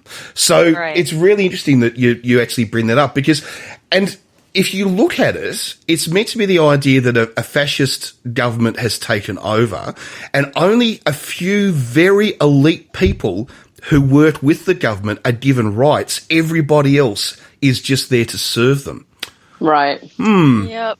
Yeah. Should we just all go, Yeah.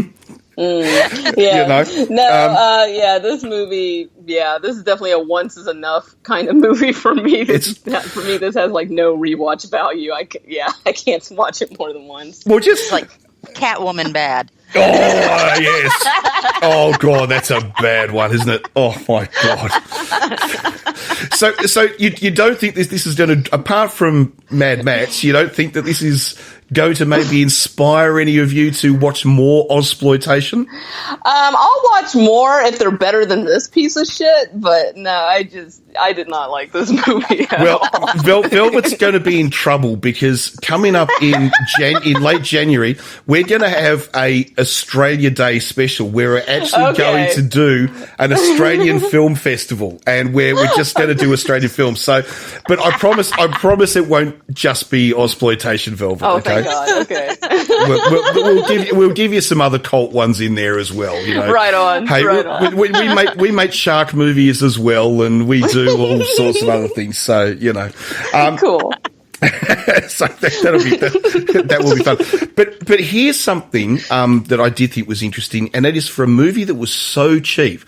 In this movie, towards the end, the Air Force is sent off to bomb the camp. Now, if you remember that, Velvet. And yeah, I do. And you were probably sort of saying, oh, at last, just blow the buggers up. Come on, just blow them all up, please. I was like, but yay! Have you ever seen, though, because obviously they did not get the Royal Australian Air Force to fly jet fighters and bombers for them, okay? That was just stock footage. But I noticed that. I was like, I noticed stock footage when there was some rocks rolling down a mountain. Well, but did you think though that was an amazing integration though of stock footage? It did work well. It did look realistic. I have to admit, it did not look like stock footage. I actually didn't realize it was stock footage till you said it. If you watch this, I didn't think about it till now. Yeah, I didn't even think it was stock footage at the time. I know, quite seriously. If you watch this, you'd actually think, my God, how did they get the Australian Air Force involved in it? Because they knew it was a piece of shit. Yes. And they wanted to blow up the set. Bomb it now. Get rid of it now. Get rid of it now. And timing must have been everything, because if you remember, they burned the sugarcane fields to try to get them out. Yeah. So you're not just going to burn down a sugarcane field. So they must have timed that perfectly with harvest season. Like they must have, the farmer, they must have been dealing with the farmer and who literally would have said, right, you've got about 15 minutes to get the shots you want, because then the sugarcane, it's going to be gone. So you better be quick, because this is going to be a one take. Wow. Have you ever had situations like that, Irish, where, especially with what you're doing right now, where you pretty much know you've only got one shot at this scene? I'll tell you which one that was. That was on Armageddon, when at the end of the film, the heroes have come back on the shuttle, and we're all on the shuttle tarmac, and there's 500 people out there as extras running around as reporters and different things, and then we had the Blue Angels fly over, and we had one shot. to get the Blue Angels. Wow. Because Wow. if we messed it up, it was bad. And I'm not going to say what happened. It's planned, and the director was not pleased, and there was an incident. And let me just say that I would probably never choose to work with that director again. But yeah, in the end, it all worked out on film. But that was our one take, and it was we get this, and they had 23 cameras out there, and we get this, or we're done. Wow! And so yeah, it was an interesting shoot.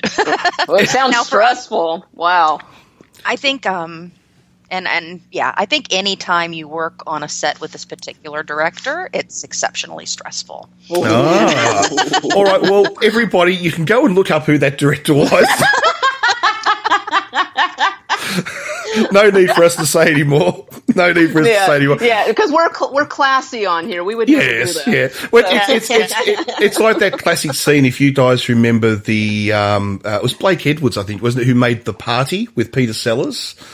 Yes. And there's that classic scene where they're ripping off Gunga Din and they're going to blow up the fort, and the director's there, right, we've got one shot at this, and then Peter Sellers sits on the plunger. Oh no! Boom. Like, did you get it? Did you get your shot? Is that what shot? Oh my God. Yeah, oh God. All right. So Eric's guys, what do we think? What do we think? Well, I'm just gonna make mine quick and short and sweet. I'm gonna give it 2 Erics out of a possible 5 Erics. Okay, that's higher than I thought. Actually, I thought you were going to go into negatives. No, you know, The Freak, because The Freak actually made me laugh, and I actually laughed when I was thinking about The Freak from this movie. So yeah, that raised the rating. So 2 Erics out of a possible 5 Eric Roberts for me. Well, I'm going to have to do it the 2 scores. You know, it's like oh no, not again. Yeah, we don't know. I mean, from a filmmaking standpoint, I actually don't think it's as bad as a lot of people sort of say. I actually reckon probably about 2 out of 5 Erics as a movie, as a piece of cinema. But if you like exploitation cinema, then I will give it a 5, because it basically the reason is it ticks all the exploitation boxes. You've got lots of gory deaths, you've got a huge body count, you've got a shocking story with all these terrible abusive things. Right. You know, and there's nudity. There's nudity in it, and you know, so it's like it just ticks every box. So as a piece of cinema, 2 Erics. As an exploitation movie, I'll give it 5. Oh my goodness! Any thoughts, Irish? What do you reckon? Where do you stand about? I'm going to go with a 1.5. I'm going to give it a 1 for the jumpsuits and the jumpsuits. Yeah, a 0.5 for the big balls. The big balls. Oh my God! Oh yeah, exactly. That's like you said, they castrate the guards there, and that's where all the balls go. And yes, and then they're dragging them around with them. Yes. The time. If you want, and as we said before, if you want to see the scene with the big balls that Irish is referring to, you're going to have to watch this movie. But one thing I will say though is that it is available actually on YouTube, I believe. Yes. Yes. And I don't believe it's a pirate. But if it is... no, it was a Blu-ray upload. Yes. Blu-ray upload. Oh, it was. Or it probably is a... Okay. Well, either way, there you go. Anyway, all right. Well, watch it before it gets taken down, okay? Because I don't actually believe... Or don't. Yeah, or don't. Whatever. The thing about this movie, though, is that the version that you can see now is actually a reprint, so the quality of the print is actually pretty good. So if you hunt this movie down, the film quality, because it was actually re-released in 2008. So that's so it's actually been remastered. That's the reason why the film quality on it is a lot better than you would normally expect from a movie from 1982. So, all right then. I think we shall take a quick break, and we'll be back with our final film. Well, yes, that's right. Yeah, we'll be back with film number 3. So take a break, and we'll be right back.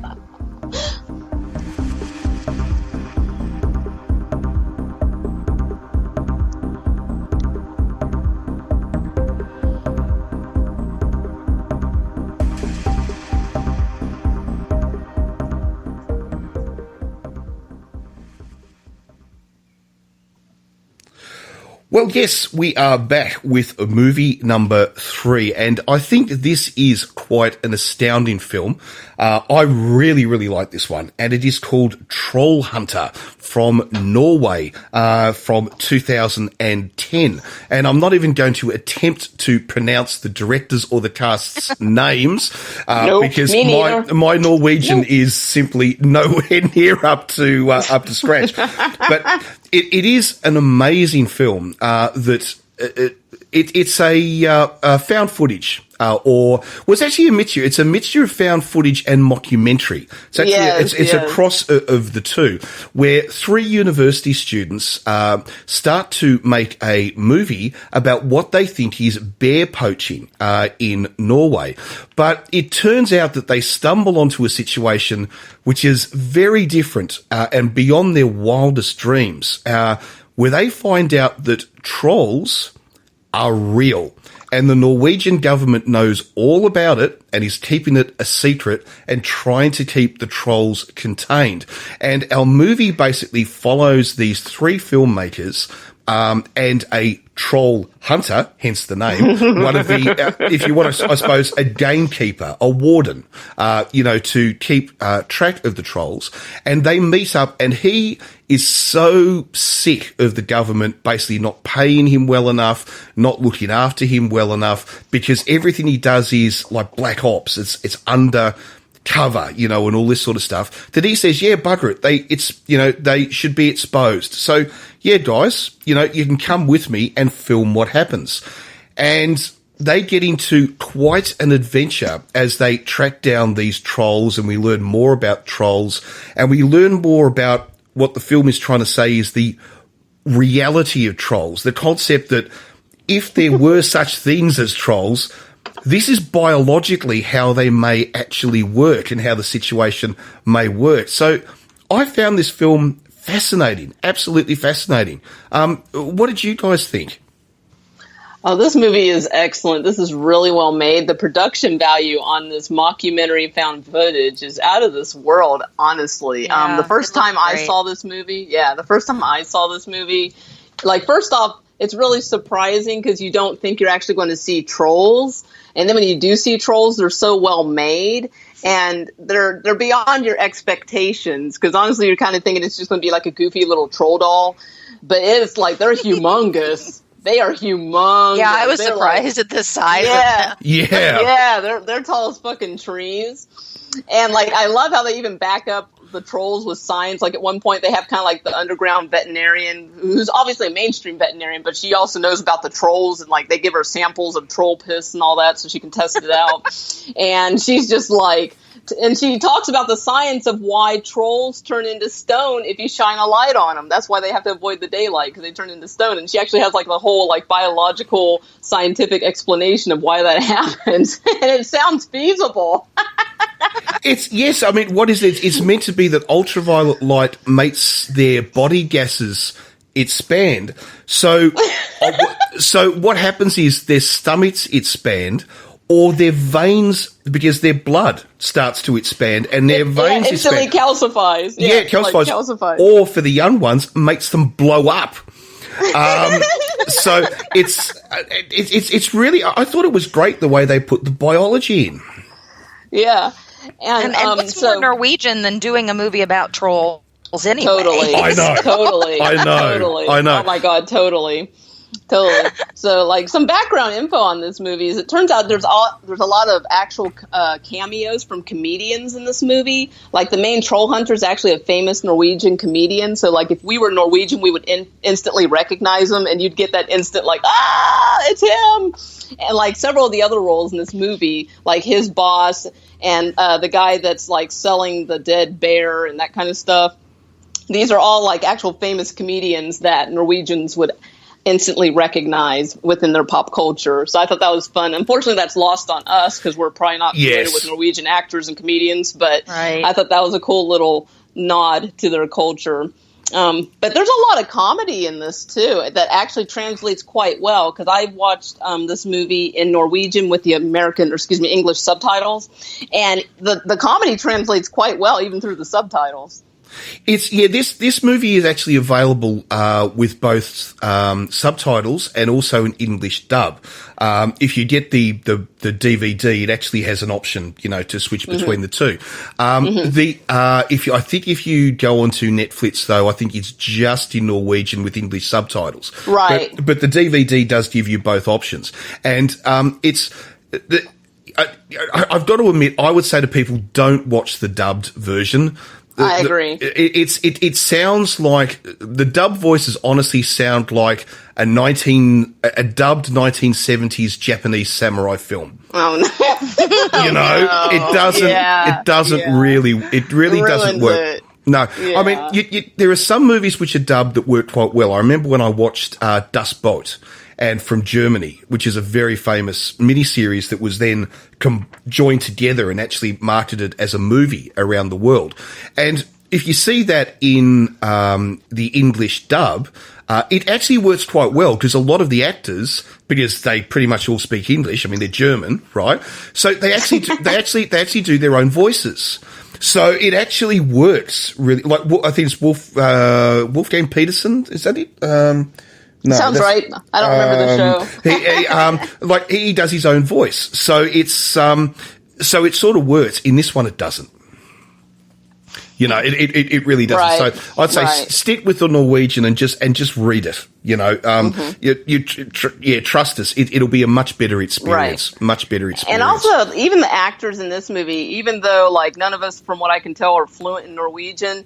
When you watch this movie, you can see that the actors are actually doing a really good job. They do a very deadpan delivery, even when it's a comedic moment. And it's a really solid production all around on this one. Well, the actress who plays the sound engineer in this, until pretty much the end of the movie, the only female character in it. But so we should talk about the second female character in it because that is absolutely hilarious. A certain line of dialogue which is in it, but she actually would later go on to actually say it was the hardest movie she has ever made. She really? Said, yeah, the running and jumping and doing it all, with as found footage. She said it was extraordinarily difficult to actually shoot. I believe that. And they all basically lived where they shot it. Wow. Yeah, so apparently Because it was so far remote out, yeah. Yeah, it was all filmed in Western Norway. So they're pretty remote areas, they're not, they're in pretty remote spots. And, you can see that as as they go further and further north, and then you see the snows come in and, and all the rest of it. And, like for instance, and I love the way too that they would use naturally occurring things like in nature, but they would explain it to us that this was troll related, which I thought worked really well. So, they did. They pulled that off really well. So we'd see a forest which has been ripped down. Now, obviously, it had just been logged or something like that, but they would write that into the story as, "Oh, this is troll damage." So I thought it was really, really, sort of well done the way they did that. So Irish, did you fall in love with these trolls? Did you think they were just so well done? I thought they were pretty cool. I really did like them. Yeah. Oh my God. I thought the effects were great. So yeah. And I know the movie was nominated for a lot of awards for special effects and all kinds of stuff like that. So I think that it was well done, and I would like to see it more. I understand that there was a production company here in the United States that had actually acquired the rights to make the film, remake of it in the U.S., but then I guess they just recently dropped that. So that's what I heard too. Yeah, that's what I heard too. Look, I would have to say that the only way it would work would be, like for instance, when America got the rights to make The Ring. They actually set it in Japan. They didn't set it in the United States. And I really think that if that was to ever be done, like if that project was to re-emerge, they would have to set it in, well, it doesn't have to be Norway. It could be Sweden or somewhere like that. But they'd have to set it in Scandinavia. I really don't think you could set no, totally, this. because we don't have the whole troll culture over here. Like I said, we have troll dolls, which are really cute and have a lot of hair, and they're not humongous and turn into stone. And so, they're I mean, Yes. seriously, no, culturally, I agree. It just wouldn't work in the U.S. No, So, but probably also, not. I don't feel like this is a movie that needs to be remade. First off, it's only a 6-year-old film.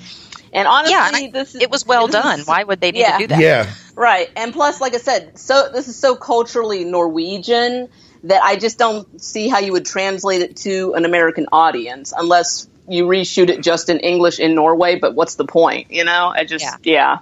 I agree. I also wonder, because of how will we describe this? In this movie, it plays with the idea of old Norway, old cultural Norway, the Vikings, and into prehistory versus modern Norway since Christianity came to Norway. Right. And so in many ways, this movie basically makes the pretty almost broad statement, which is real, is like the old pagan world. Well, not even pagan world, but like is religion real? Like it plays with ideas that I'm not 100% sure American audiences would really like. Yeah, and that's a very Scandinavian mindset too. That there's always the whole, well, we have Thor and we have all of our Norse Yes. gods, and all of a sudden Christians came in and kind of tried to make us forget about them. I mean, there is that faction. I mean, there's the whole. There were people that for a long time were targeting Christian churches to make that statement where they would just burn down Christian churches, and not necessarily because they want to worship Odin, but they were just kind of like, it's just a culture taking over another, essentially. Well, I think that's the thing. I think for this film to work, and that's why it worked so well in Norway, is that it because it comes from a country where the current religion wasn't the original religion or religions of that country. And with America, ever since, well, really in recorded history anyway, obviously you've got history of Native America with their religions and so forth. But the thing is, in recorded American history, it's been Christianity since day one. Where recorded Norwegian history predates Christianity. And that's why I think it works. And that would be the problem trying to put that into America. You'd have to almost link Native American culture into it somehow. And how and trolls have nothing to do with Native Indigenous Americans. So it just it would. I'm so glad they didn't do it. I really am. Me too. I agree. But also, think I am like the too. whole troll culture, like I said, not just from a religious standpoint, but just the whole folklore culture of any country is so different from country to country. Like we've talked about this before on the show, Warren. Where I've told you about, we've talked about, Bigfoot, and I've told you guys about the jackalope, the rabbit with horns that talks, and we don't have that in every country. So.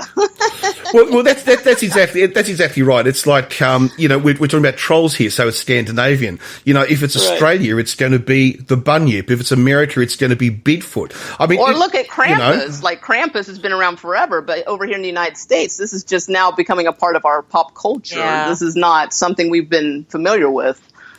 Yeah. Until recently. Yeah, I'd agree. I mean, how do you feel about that, Irish, when movies take non-cultural specific creatures, if you like, Krampuses, trolls in this case, and transport them to another country? Do you think it works, or do you think it should just be left for those countries to make movies about?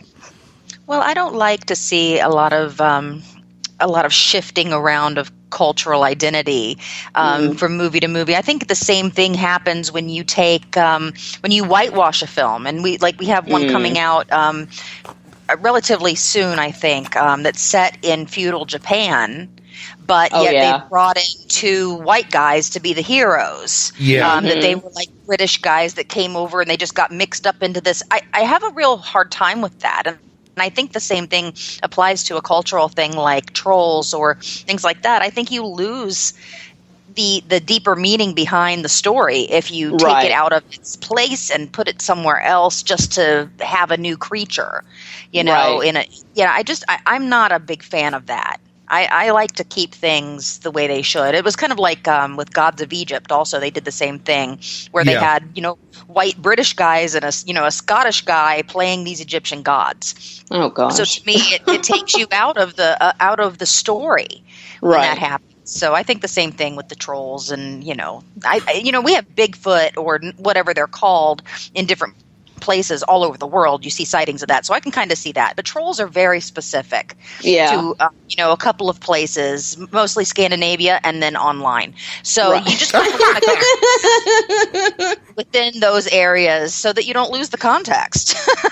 Oh, that was brilliant. Exactly. Yeah, that was brilliant. Well played. I'm just going to pay that one so big time. That was brilliant. I love that. Because this is an important part of our story, actually, and that is that, of course, trolls hate Christians. They, of course, hunt them down and kill them, and they can smell. They can actually smell Christianity. So it's a really interesting idea, and it creates a problem, of course, in our film, because two of our filmmakers are atheists. Well, let's face it, Scandinavia. I mean, 70% of the population's atheist, right? Okay, so so that's totally normal and works totally well. But of course, the third one, the cameraman, is a closet Christian, and but of course he doesn't tell anybody that he is. And it's not until a scene where they get trapped in an old railway sort of tunnel, mine shaft, and they get trapped in there, and a family of trolls come back in to basically spend the day. I was going to say spend the night, but you know what I mean, to spend the day, because their life is in reverse. That's right. And they come in, they get trapped there, and he starts praying.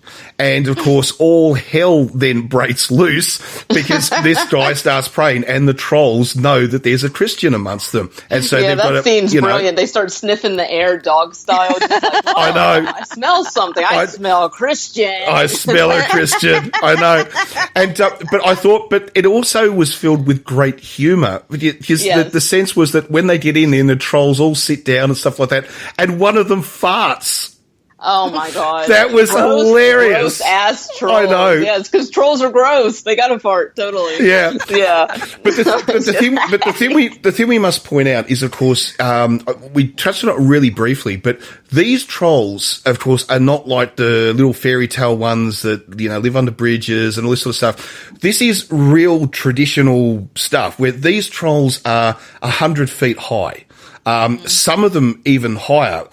One of them that we will see towards the end of the movie, I think, which is the species called the Mountain King, which is interesting because these trolls are in different species as well. Yeah, I love that they have different species. So they don't all, again, it's not cookie cutter trolls. They all look different. They all have different personalities and different aspects to them. And yeah, they did such a good job on this movie. Oh yeah, well, there's the forest trolls, there's the mountain trolls, and then they break down into subgroups as well. And of course the king of them all, of the what's it called? The troll family tree. Sorry. Yes, of the mountain, the mountain trolls is the Mountain King, and this troll is about 200 meters high. This is a big ass troll. Yeah, big ass troll. Humongous. And I love the way too that we find out through this movie. And actually, no, I won't say it. There's a certain thing about disease and them spreading disease. I won't say it. I think let it play out if people watch the film, because I don't want to give too much away. No, this is definitely a movie you want to walk into knowing as little as possible, because there are so many surprises and they're all pleasant. It's so entertaining. You're either going to laugh or be surprised. But it's not a scary movie, but it is exciting in some points, like when they get trapped in the cave, and now all of a sudden one of them smelling a Christian, and they're all like, "Oh shit!" Yes. Well, it's actually, I just want to bring up one point and say this, and then I've got a question for everybody. What I loved in this is that, once again, I can't give too much away, but I'll just say they need to get a replacement person. okay, to join their team. All right, I won't actually say what happens, but they need to get a replacement person. And so, of course, the first thing that they asked when this person arrives is, "Are you a Christian?" Yeah. And she says, "No, I'm a Muslim." And our main filmmaker turns to, what is it, Hans, the troll hunter, and actually sort of says, "Well, that'll be all right, won't it?" And he goes, "Well, I don't know. I guess so. We'll see what happens." It's like, I've never faced this problem before. I don't know. I don't know. Do Muslims count? I don't know.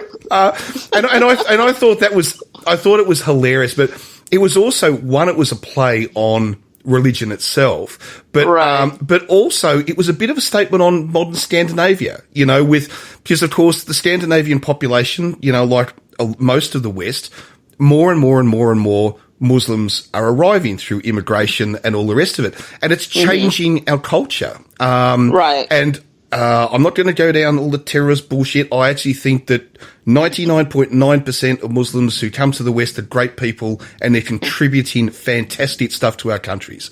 But I thought that it was an amazing little statement, about how Scandinavia is really changing, isn't it? Because you've got the origins which are pagan, then to Christian, and now we're adding other religions.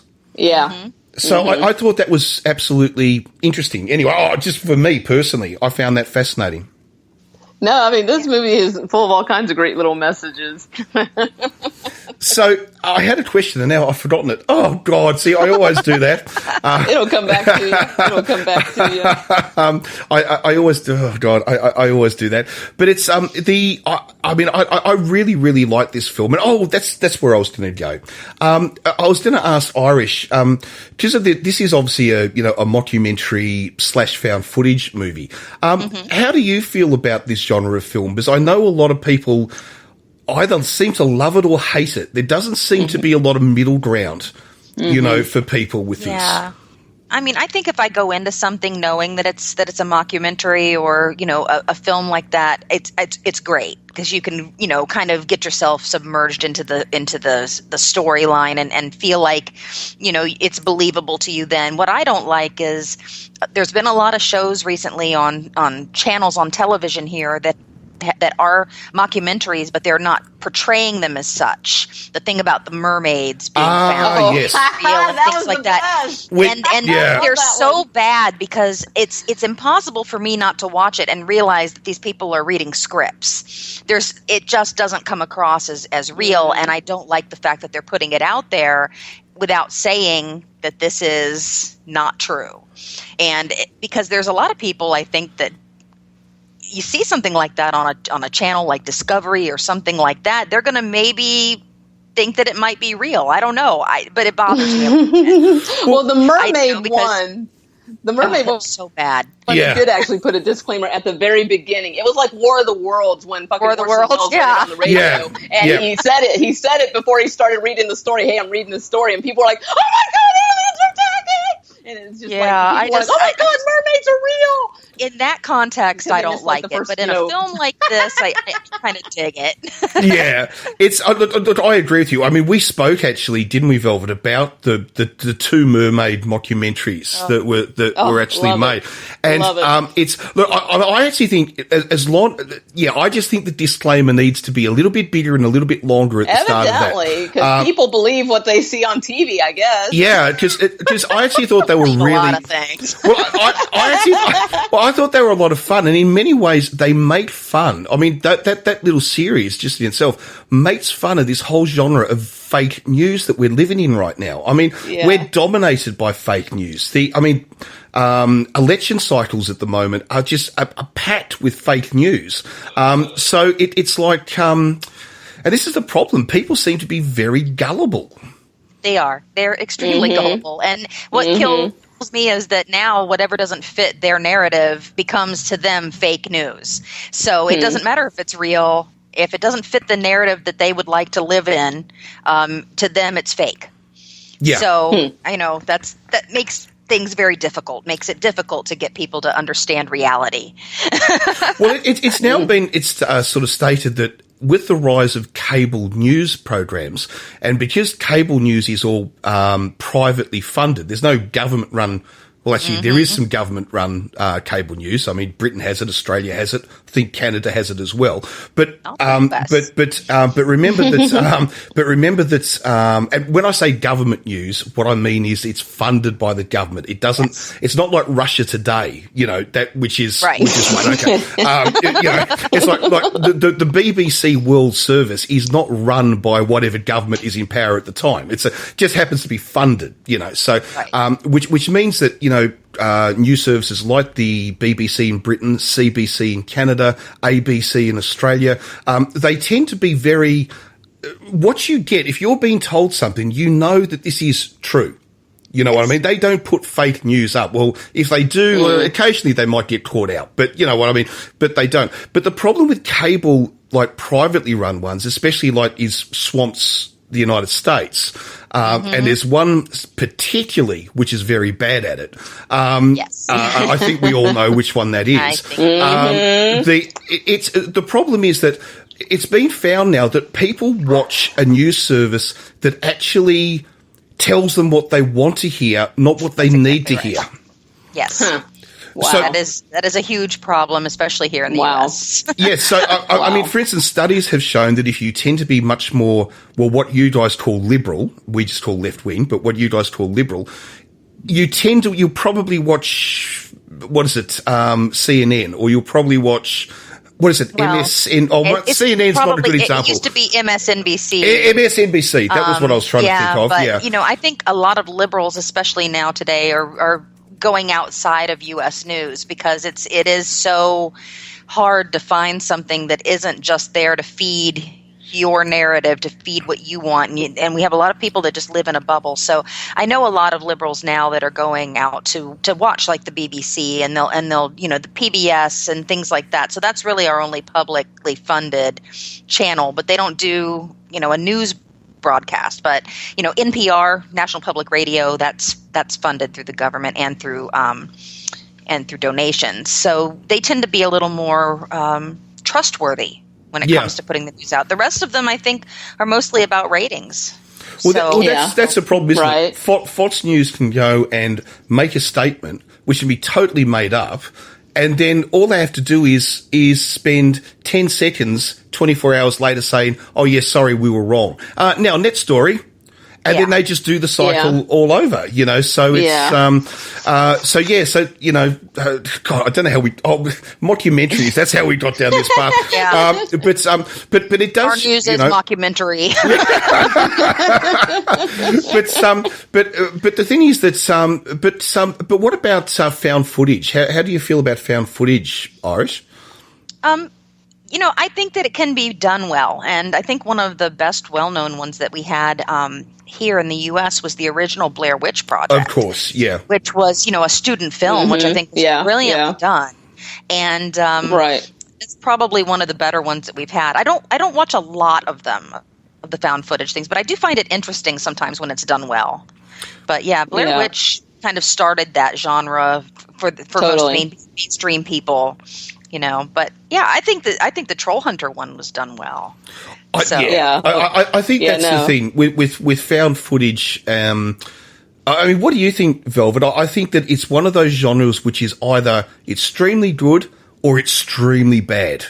Yeah, exactly. Because sometimes it's just simply a case of we're telling a story and look, no matter what, I'm going to be filming it and everybody's dead and we found the camera. Sometimes the storylines are really weak and it's easy for that genre to get stale really fast unless you really have a good hook. And this movie did it really well. Not only is it found footage, but it's a mockumentary, and it's just such a creative story. And the way they infused the special effects with the humor, but also it's very pop culture based. They had, for them, recognizable people in it, so that probably added to the enjoyment, because I know how excited I get when there's a cameo from a famous person just randomly in a movie and you're like, oh, that person's in it. So, I mean, this is just so well put together. And I would love to see more mockumentary found footage films like this. That would be this is like a genre within a genre, which is really cool. Oh, yeah. And there's the other thing, too, I was going to say is not just Norway, but Scandinavia as a whole, Sweden, Finland, Denmark. They produce a lot of really great products, which just doesn't often get enough of an international...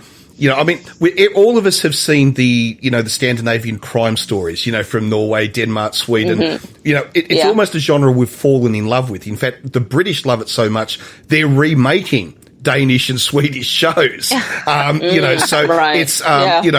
it's a form of filmmaking which is really, really good. And I just say to everyone, check out more Scandinavian films because you'll be surprised at how good they are. They make some great comedies. They make some interesting stuff like Troll Hunter. They make some crazy stuff like Dead Snow. But they also, but of course we all know they make some amazing dark crime stories. They're almost. I think it's pretty much just accepted that the Scandinavians are the masters of dark crime. So, totally. I just say to everybody, check some stuff out. It's worth it. It really is worth it.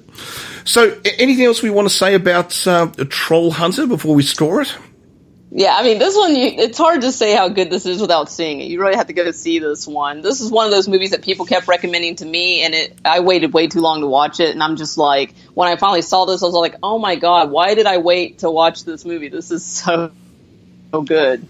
Yeah, and I'd watch it again, so. Yeah. Oh, yeah. Yeah. I mean, I must admit, I've actually watched this several times. I was going to say, I've seen it more than once as well. Yeah, no, I like this movie. And as we said at the start, I mean, I've watched it in both Norwegian and in English, and I would say to everybody, I said it before, I'll say it again, choose the Norwegian version. Seriously, it's better. Read it. You'll get more out of it. You'll get more out of it. You put it that way. All right, so scores, guys.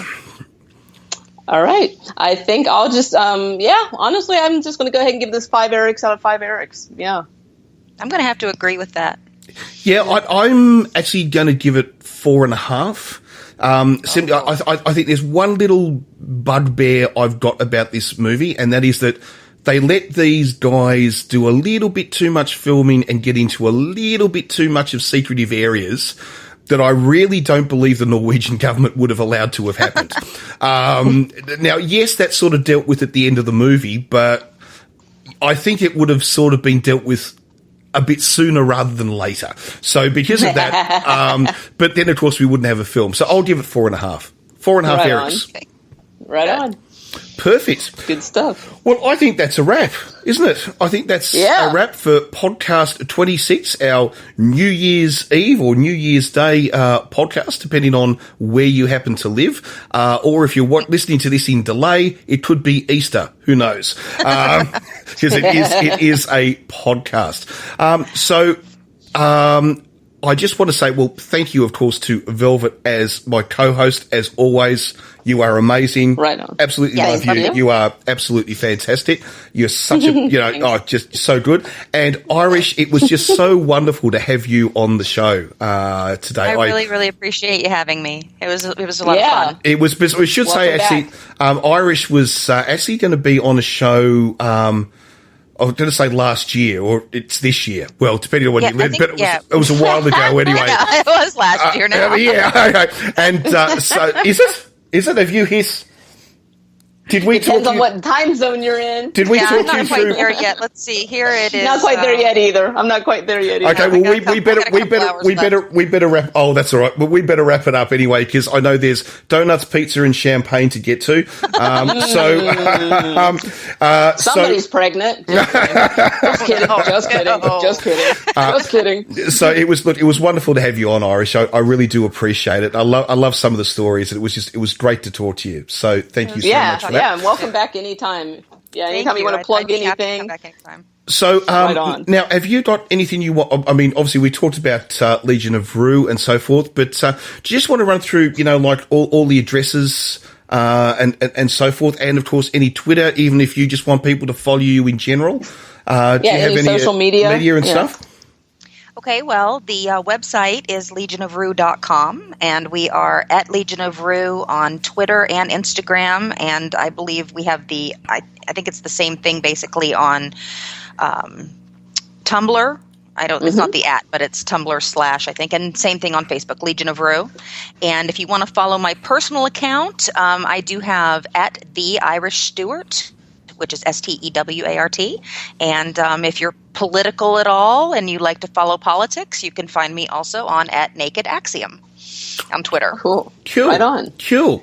And so for us, who's gonna talk us out? You or me, Velvet? Okay. Okay, I'll go ahead and talk us out. All right. Okay, so go ahead and follow us on our social media @Cult Movie Show on Twitter as well as Instagram. And we do follow back on Twitter. We're all about follow for follow on there. We don't care about ratios. So follow us. We'll follow you back.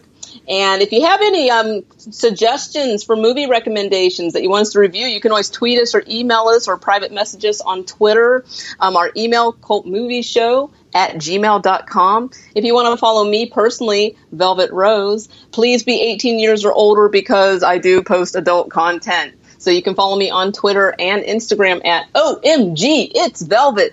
And if you like model trains, you can follow my co-host. You can follow my co-host, Warren. You can find him on Twitter @MartiniSuperDry. Thank you, Alana Evans, for providing the music for the end of our show. And shout out to Only Funny to Us podcast, because I know you guys are going to ring in the new year with a funny podcast, and I can't wait to hear it. I think that's it. I think that is the lot. So thank you guys, and Happy New Year to everybody. Happy New Year to everybody listening. Let's hope 2017 is a little bit better than 2016. Right on. So cheers to that. So as we raise our glasses with whatever it's filled with, don't worry, I won't ask anyone to sing What Is It, Old Lang Syne, so I think we're pretty safe. And thank you guys for listening for podcast 26, and we'll see you all for podcast 27 next week. Cheers, guys. Right on. Cheers.